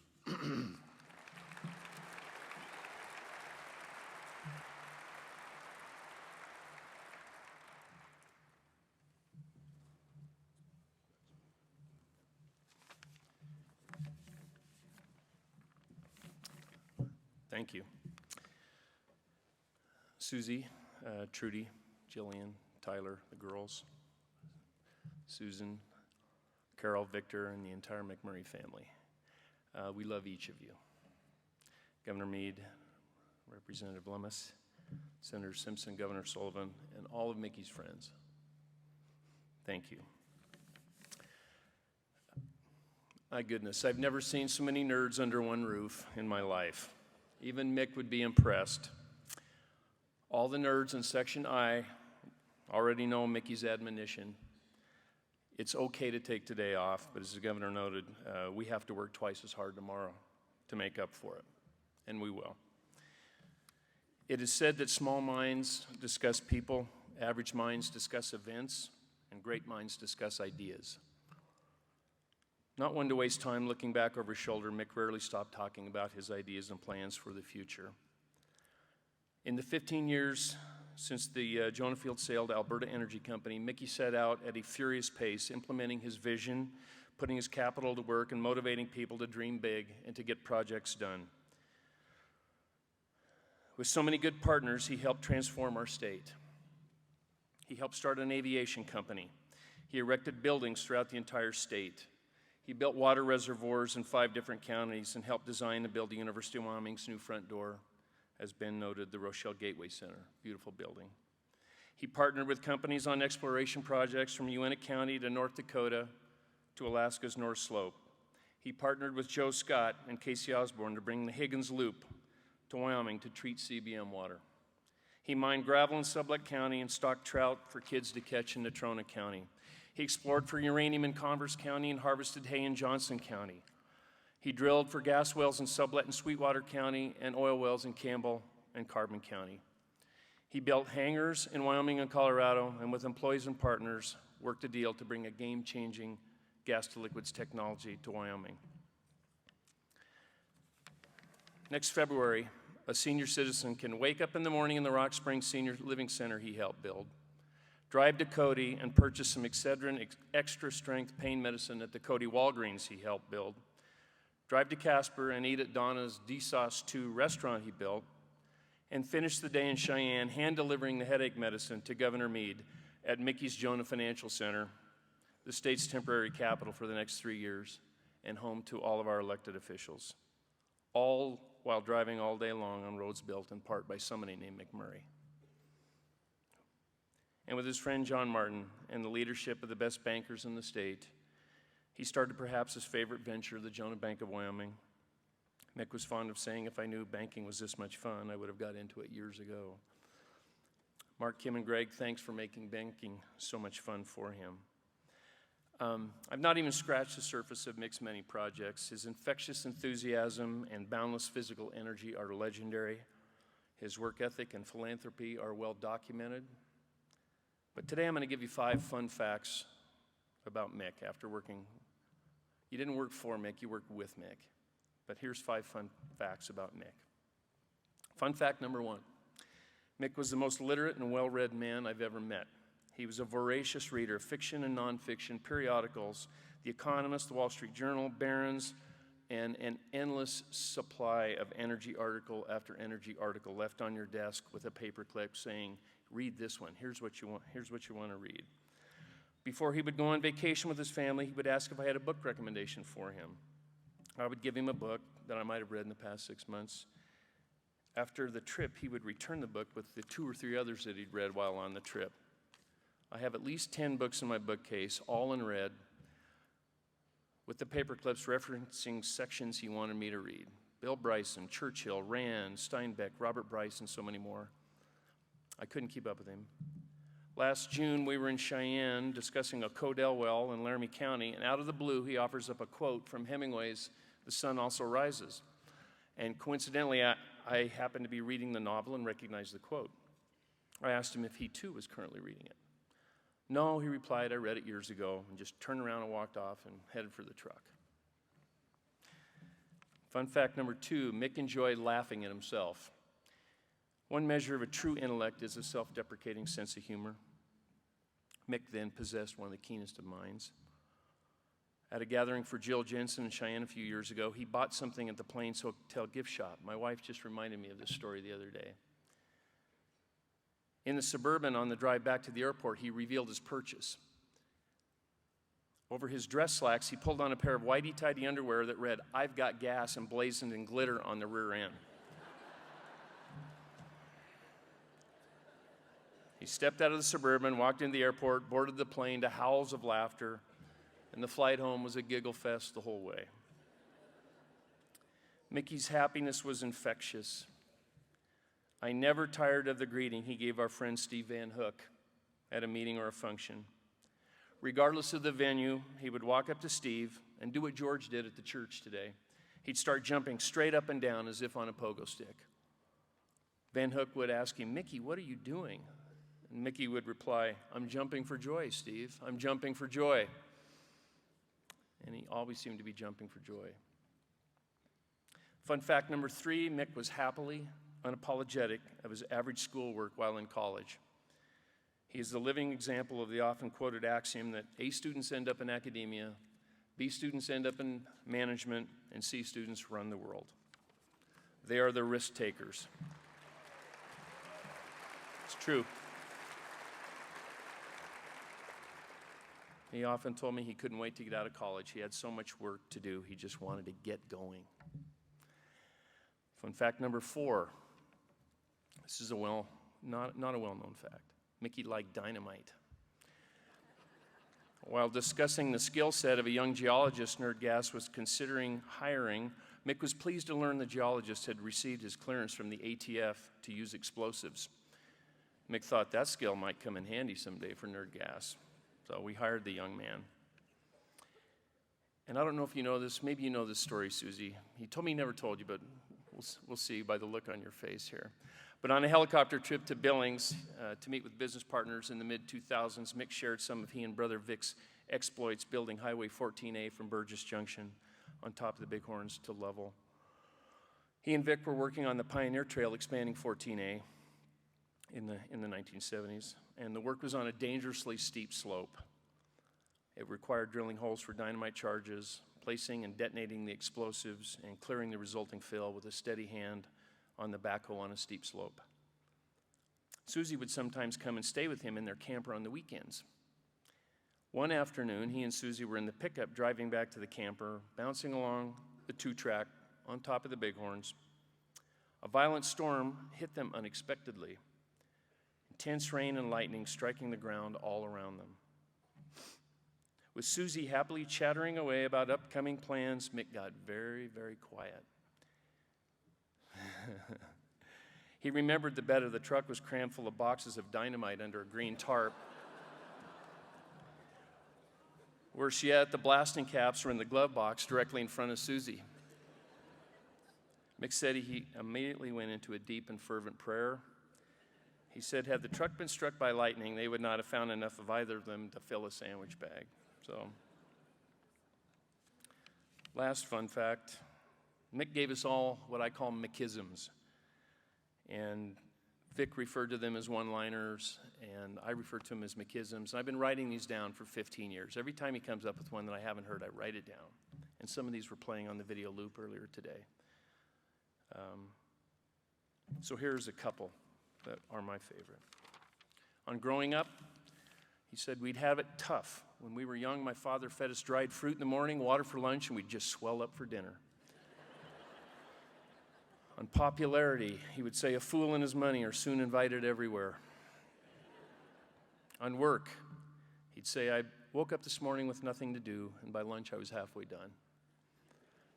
On pregnancy, as we headed out the door on Friday night dates, Neil Sr. would remind us, boys, remember, the first child can come along at any time. The next one takes 9 months. On managing people, he would say, being a good manager is easy. You just have to keep the 50% of your employees who don't like you away from the 50% who are undecided.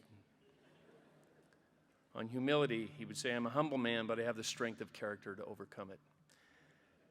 And on fish, when I asked him if the fish were able to reproduce in his McMurry 2 pond above the golf course, he responded, I don't know. I've never stayed up that late to watch them.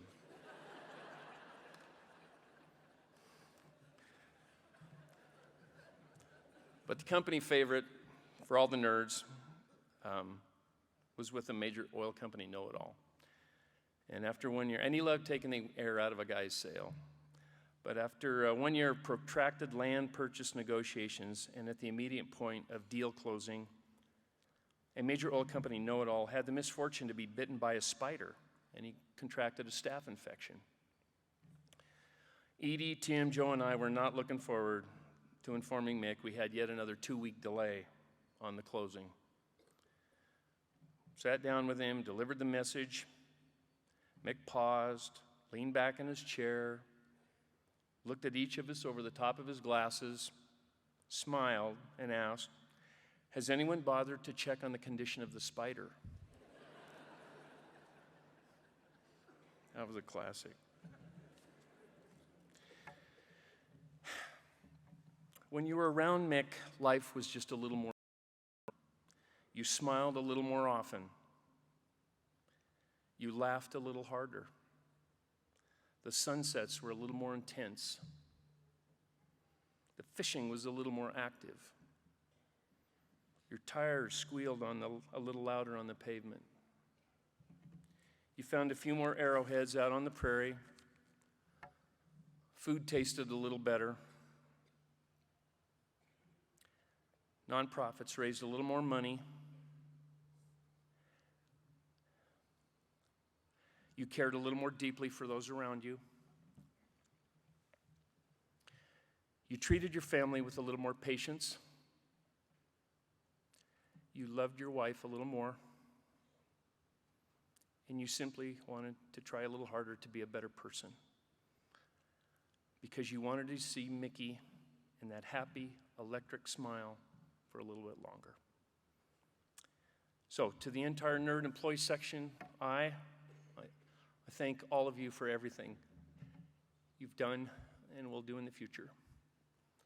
And to Susie and your family, we love you, and we're here to support you. Thank you.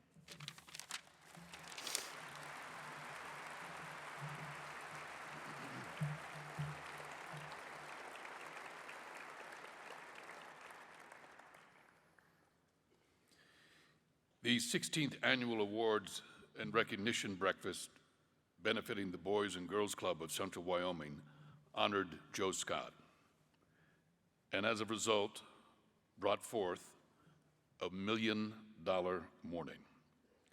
On that morning, his dear friend Mick said, Joe started working on his Uncle Jack Sullivan's Shirley Basin Ranch in the 3rd grade and has never stopped. From that ranch to one of the original company men for McMurry Oil Company to pumping in the Jonah Field. Ladies and gentlemen, Joe Scott.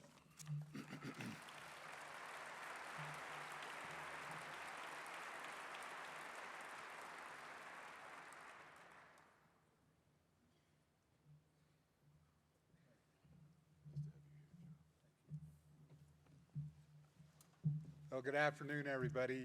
This is, it's quite a day. I started the morning off a little different. One of the things Mick told me one day, we were at a function, and he says, you almost dressed right. I said, oh, well, that's good. He says, you forgot your tie. And I said, well, I don't wear them. He says, well, you're not dressed. Well, I thought I had done very well.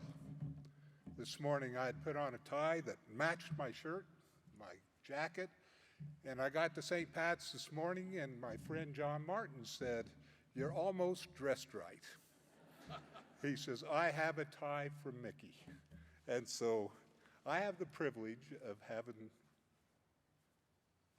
Mickey Mouse. You know?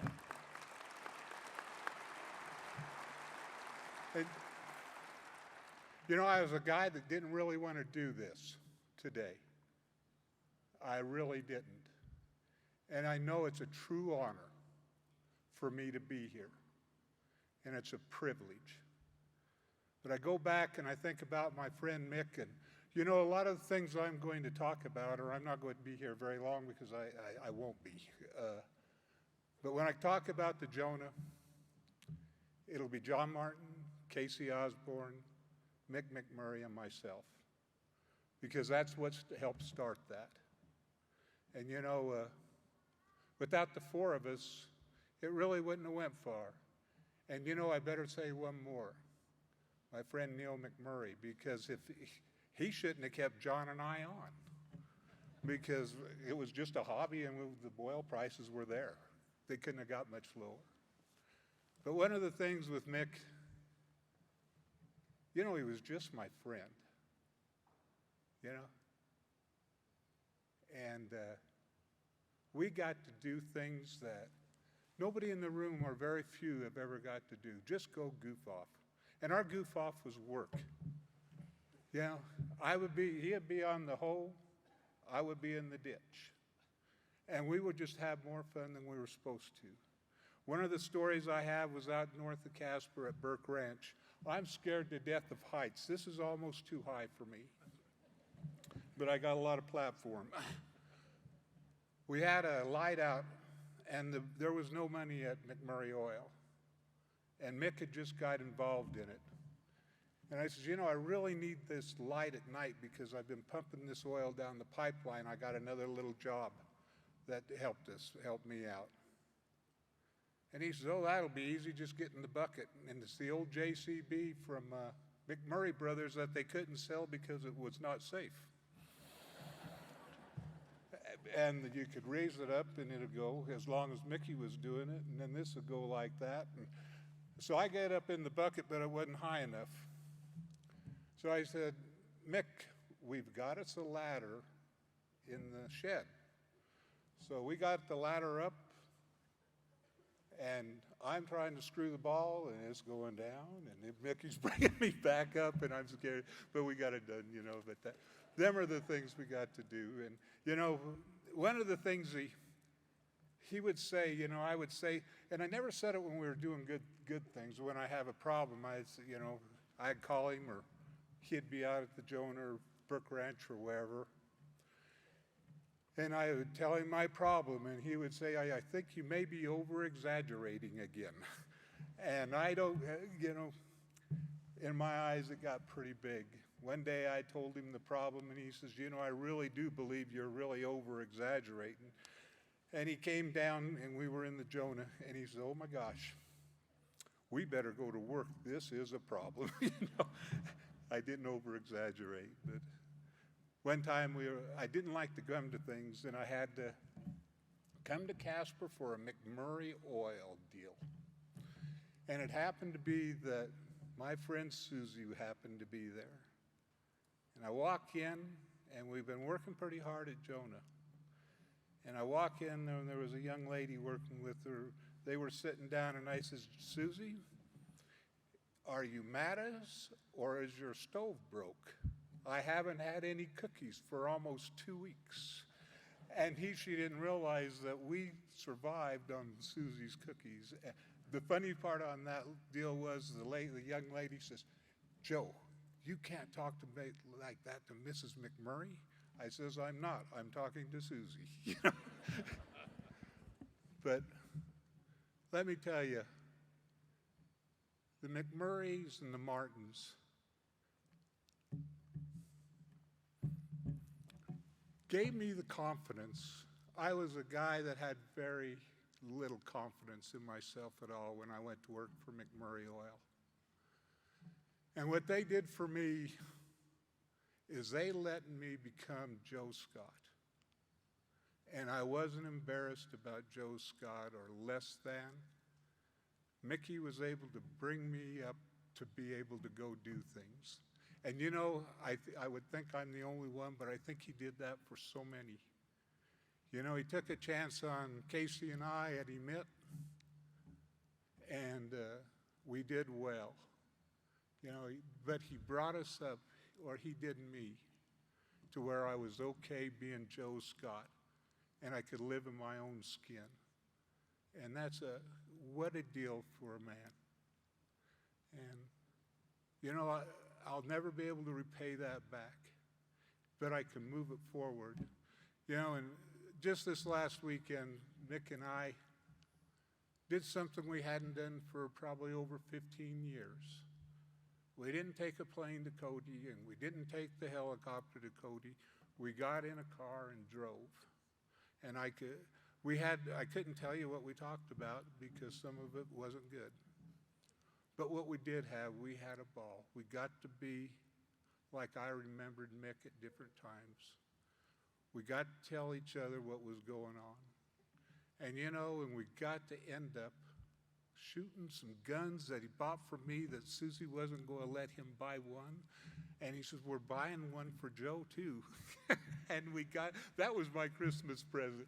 And really, Mick really wanted one, and so he said, I know how to get this done because Susie won't say no to Joe because I can't say no to Susie either, you know. And without Susie and Mick, there would be quite a hole. There will be a hole, but I still have my Susie. And that is awful special to me.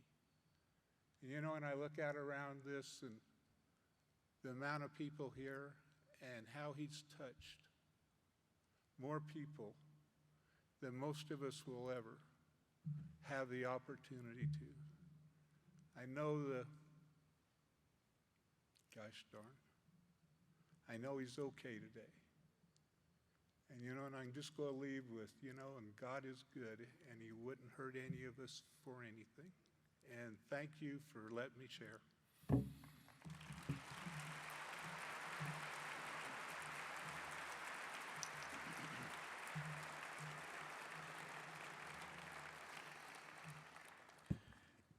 Everyone said it wouldn't work. John Martin knew different, and Neil McMurry and Mick McMurry benefited from what John Martin knew in his heart. From the largest onshore natural gas discovery in the country to the enormous Pinedale anticline. When everybody said no, John said, okay, we'll figure a way to do it ourselves. And he did. Those very same convictions, ladies and gentlemen, brought us the Martin Family Foundation, believing that strong communities are a reflection of strong families. Robert Louis Stevenson reminds us, don't judge each day the harvest you reap, but by the seeds that you plant. Ladies and gentlemen, Mr. John Martin.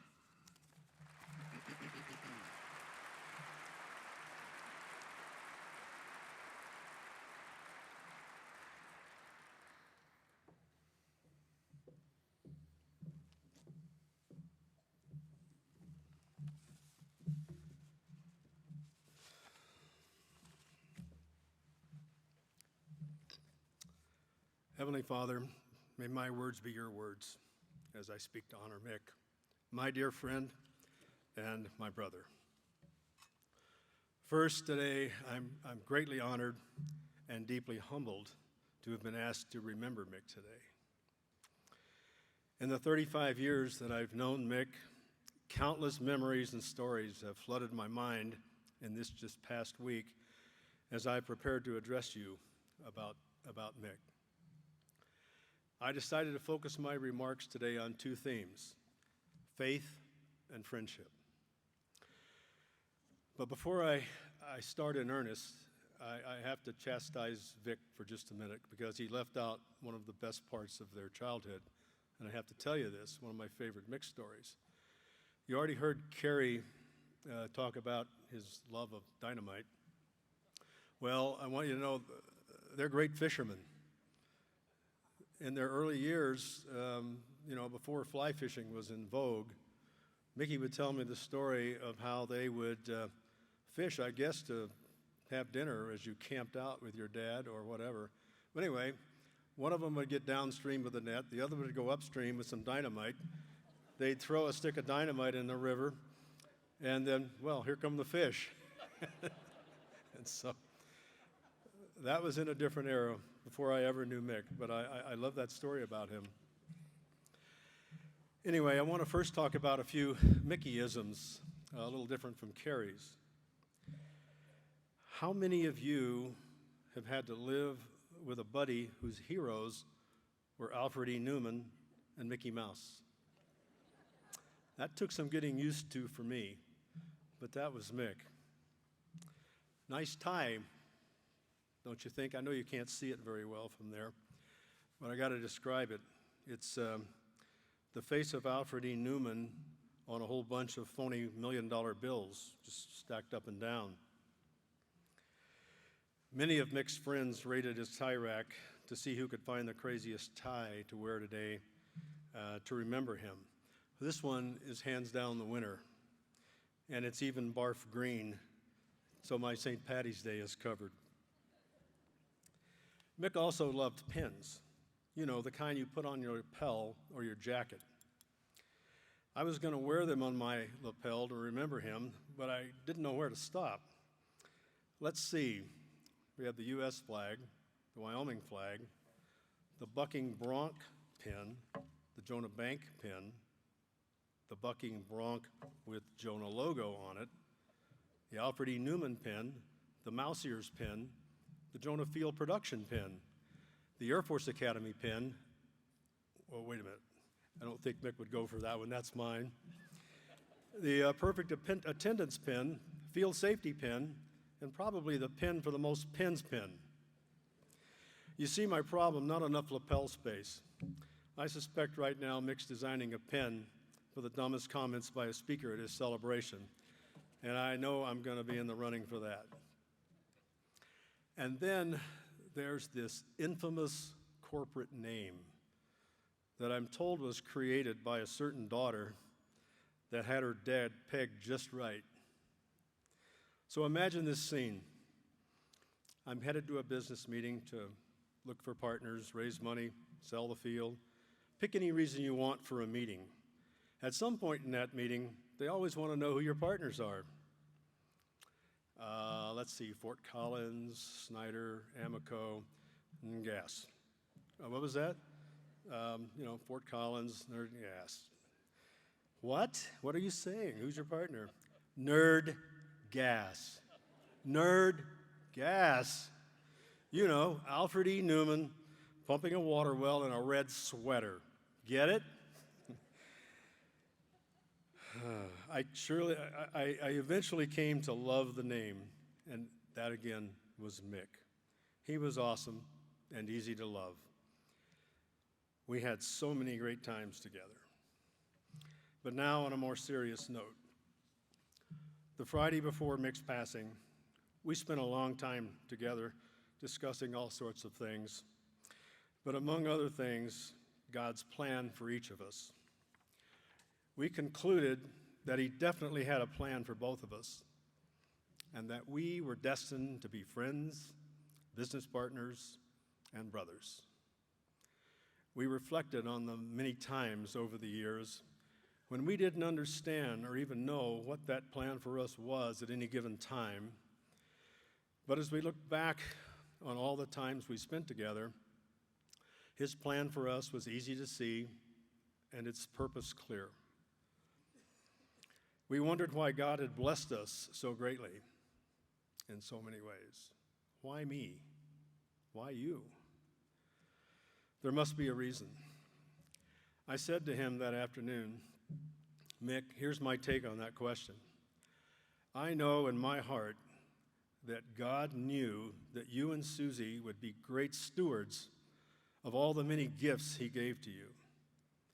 The gift of your family, your intellect, your wisdom, your kindness, your gentleness, your patience, honesty, integrity, patriotism, and yes, the great wealth you earned from the hard work that was present in everything you did.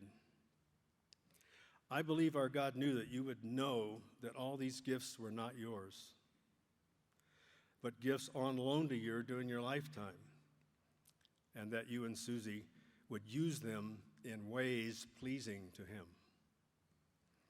Mick, I went on to say, you and Susie are an inspiration to me and to everyone that knows you. Your lives together, an important part of God's plan, stand out as examples to all of us about how to honor Jesus' words to us when he said, love one another as I have loved you. And whatever you do for the least of my brothers, that you do unto me. Mick and Susie have followed and lived these commands from our God all their lives. And those they have touched are countless. Most of us here today have been helped, aided, comforted, encouraged, or touched in some way by their love and generosity. I know for certain that Mick had great faith. He may not have always shown it in traditional ways, but it was there in the way that he lived his life, in the way he stewarded his many gifts from God, in the way that he loved his country, in his determination to build a better Wyoming, in his kind and gentle nature, and in his deep devotion to Susie and his family. Mick lived his life by the cowboy code of the West. He could have written those precepts because those traits defined him the day I met him, and they were with him the day he left us for a better place with our loving and merciful God. Mick was the personification of the American dream.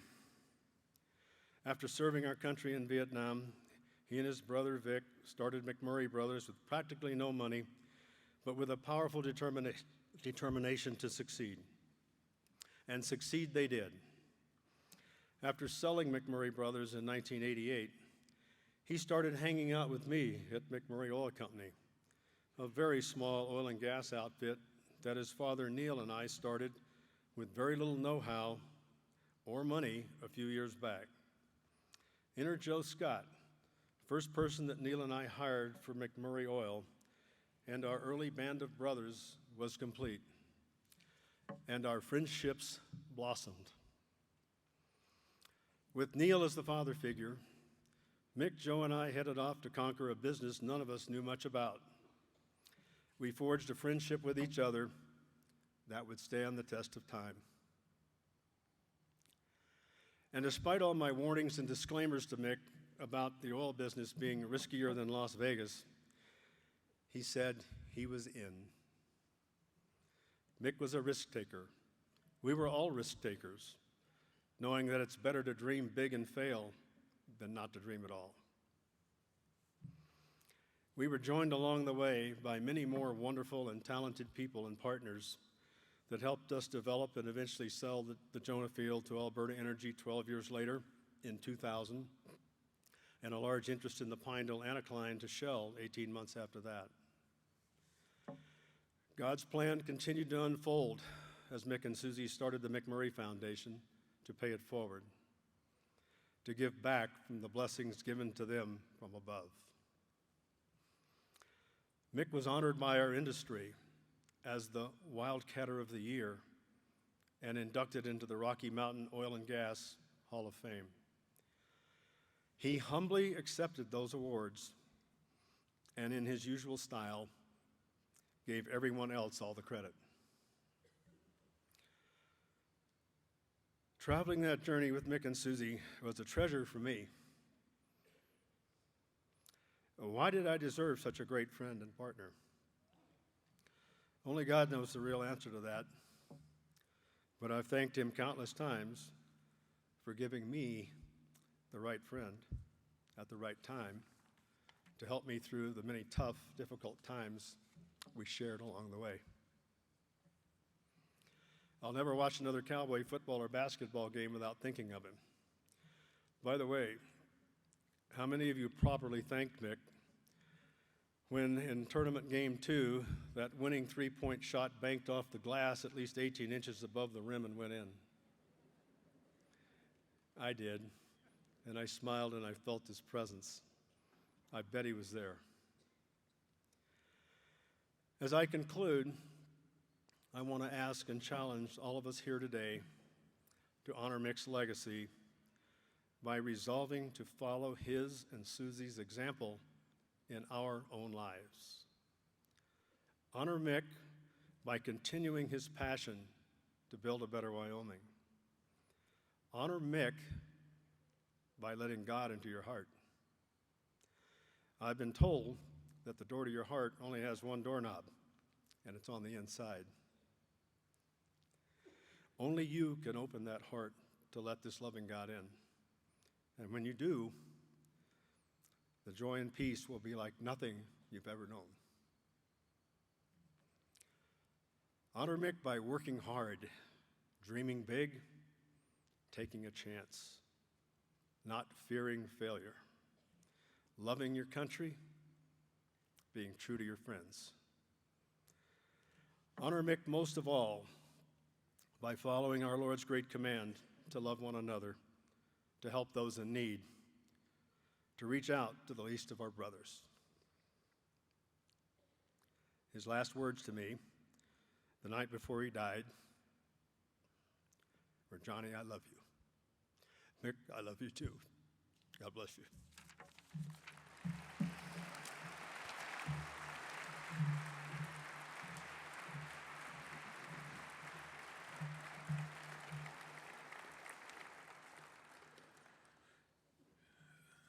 There is no way that Susie and Mick forgot that today is St. Paddy's Day. There are only two kinds of people in the world, the Irish and those who wish they were. Ladies and gentlemen, everyone's favorite Irishman, Monsignor O'Neill.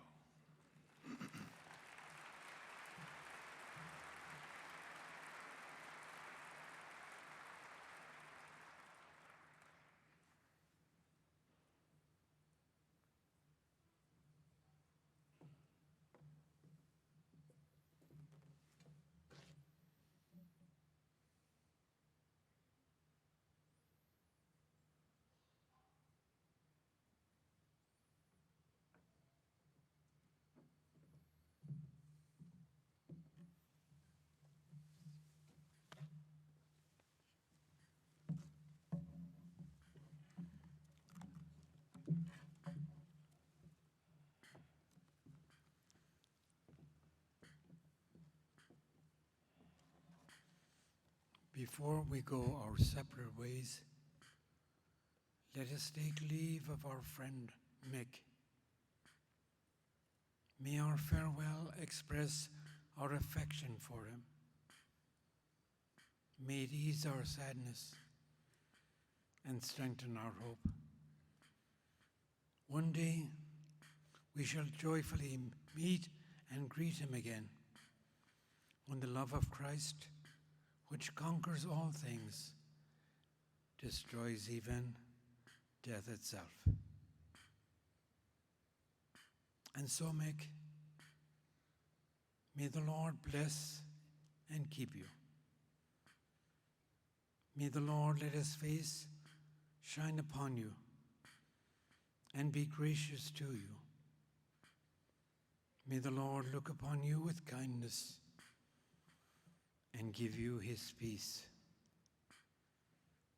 May the blessing of Almighty God, the Father, the Son, and the Holy Spirit come upon you, Mick, upon your dearly loved wife and strong partner, Susie, upon your special and loved children, Trudy and Gillian, upon your treasured grandchildren and great-grandson, upon your siblings, Vic, Susan, and Carl, and upon all your loved ones, and upon your many, many, many friends. May the Lord strengthen and console you, and console all of us, now and forever. And now, Mick, be at peace. Be at peace with the God who loves you. At peace with your mom and dad, Ellie and Neil, of happy memory. At peace with all your loved ones who are waiting for you in the halls of heaven.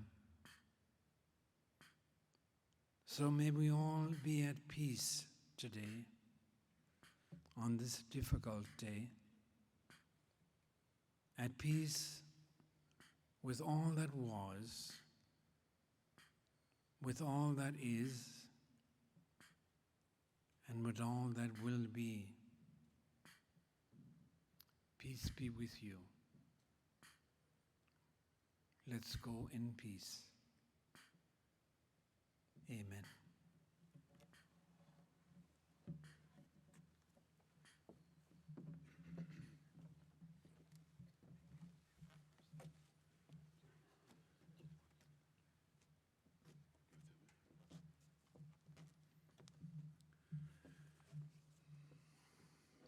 Susie and the family invite you to join us behind the big curtains for refreshments. One final word, with your permission, Susie, for your lovely daughter, Trudy. In true McMurry fashion, with no grass growing beneath your feet, in your press conference of a few days ago, you have taken up the challenge of mental health. I want you to know that I and hundreds in this room want to assist you down that road, a road that will build a better Wyoming. But your eloquence put it a bit better. Building a better Wyoming together. Godspeed, ladies and gentlemen. We'll see you behind the curtain.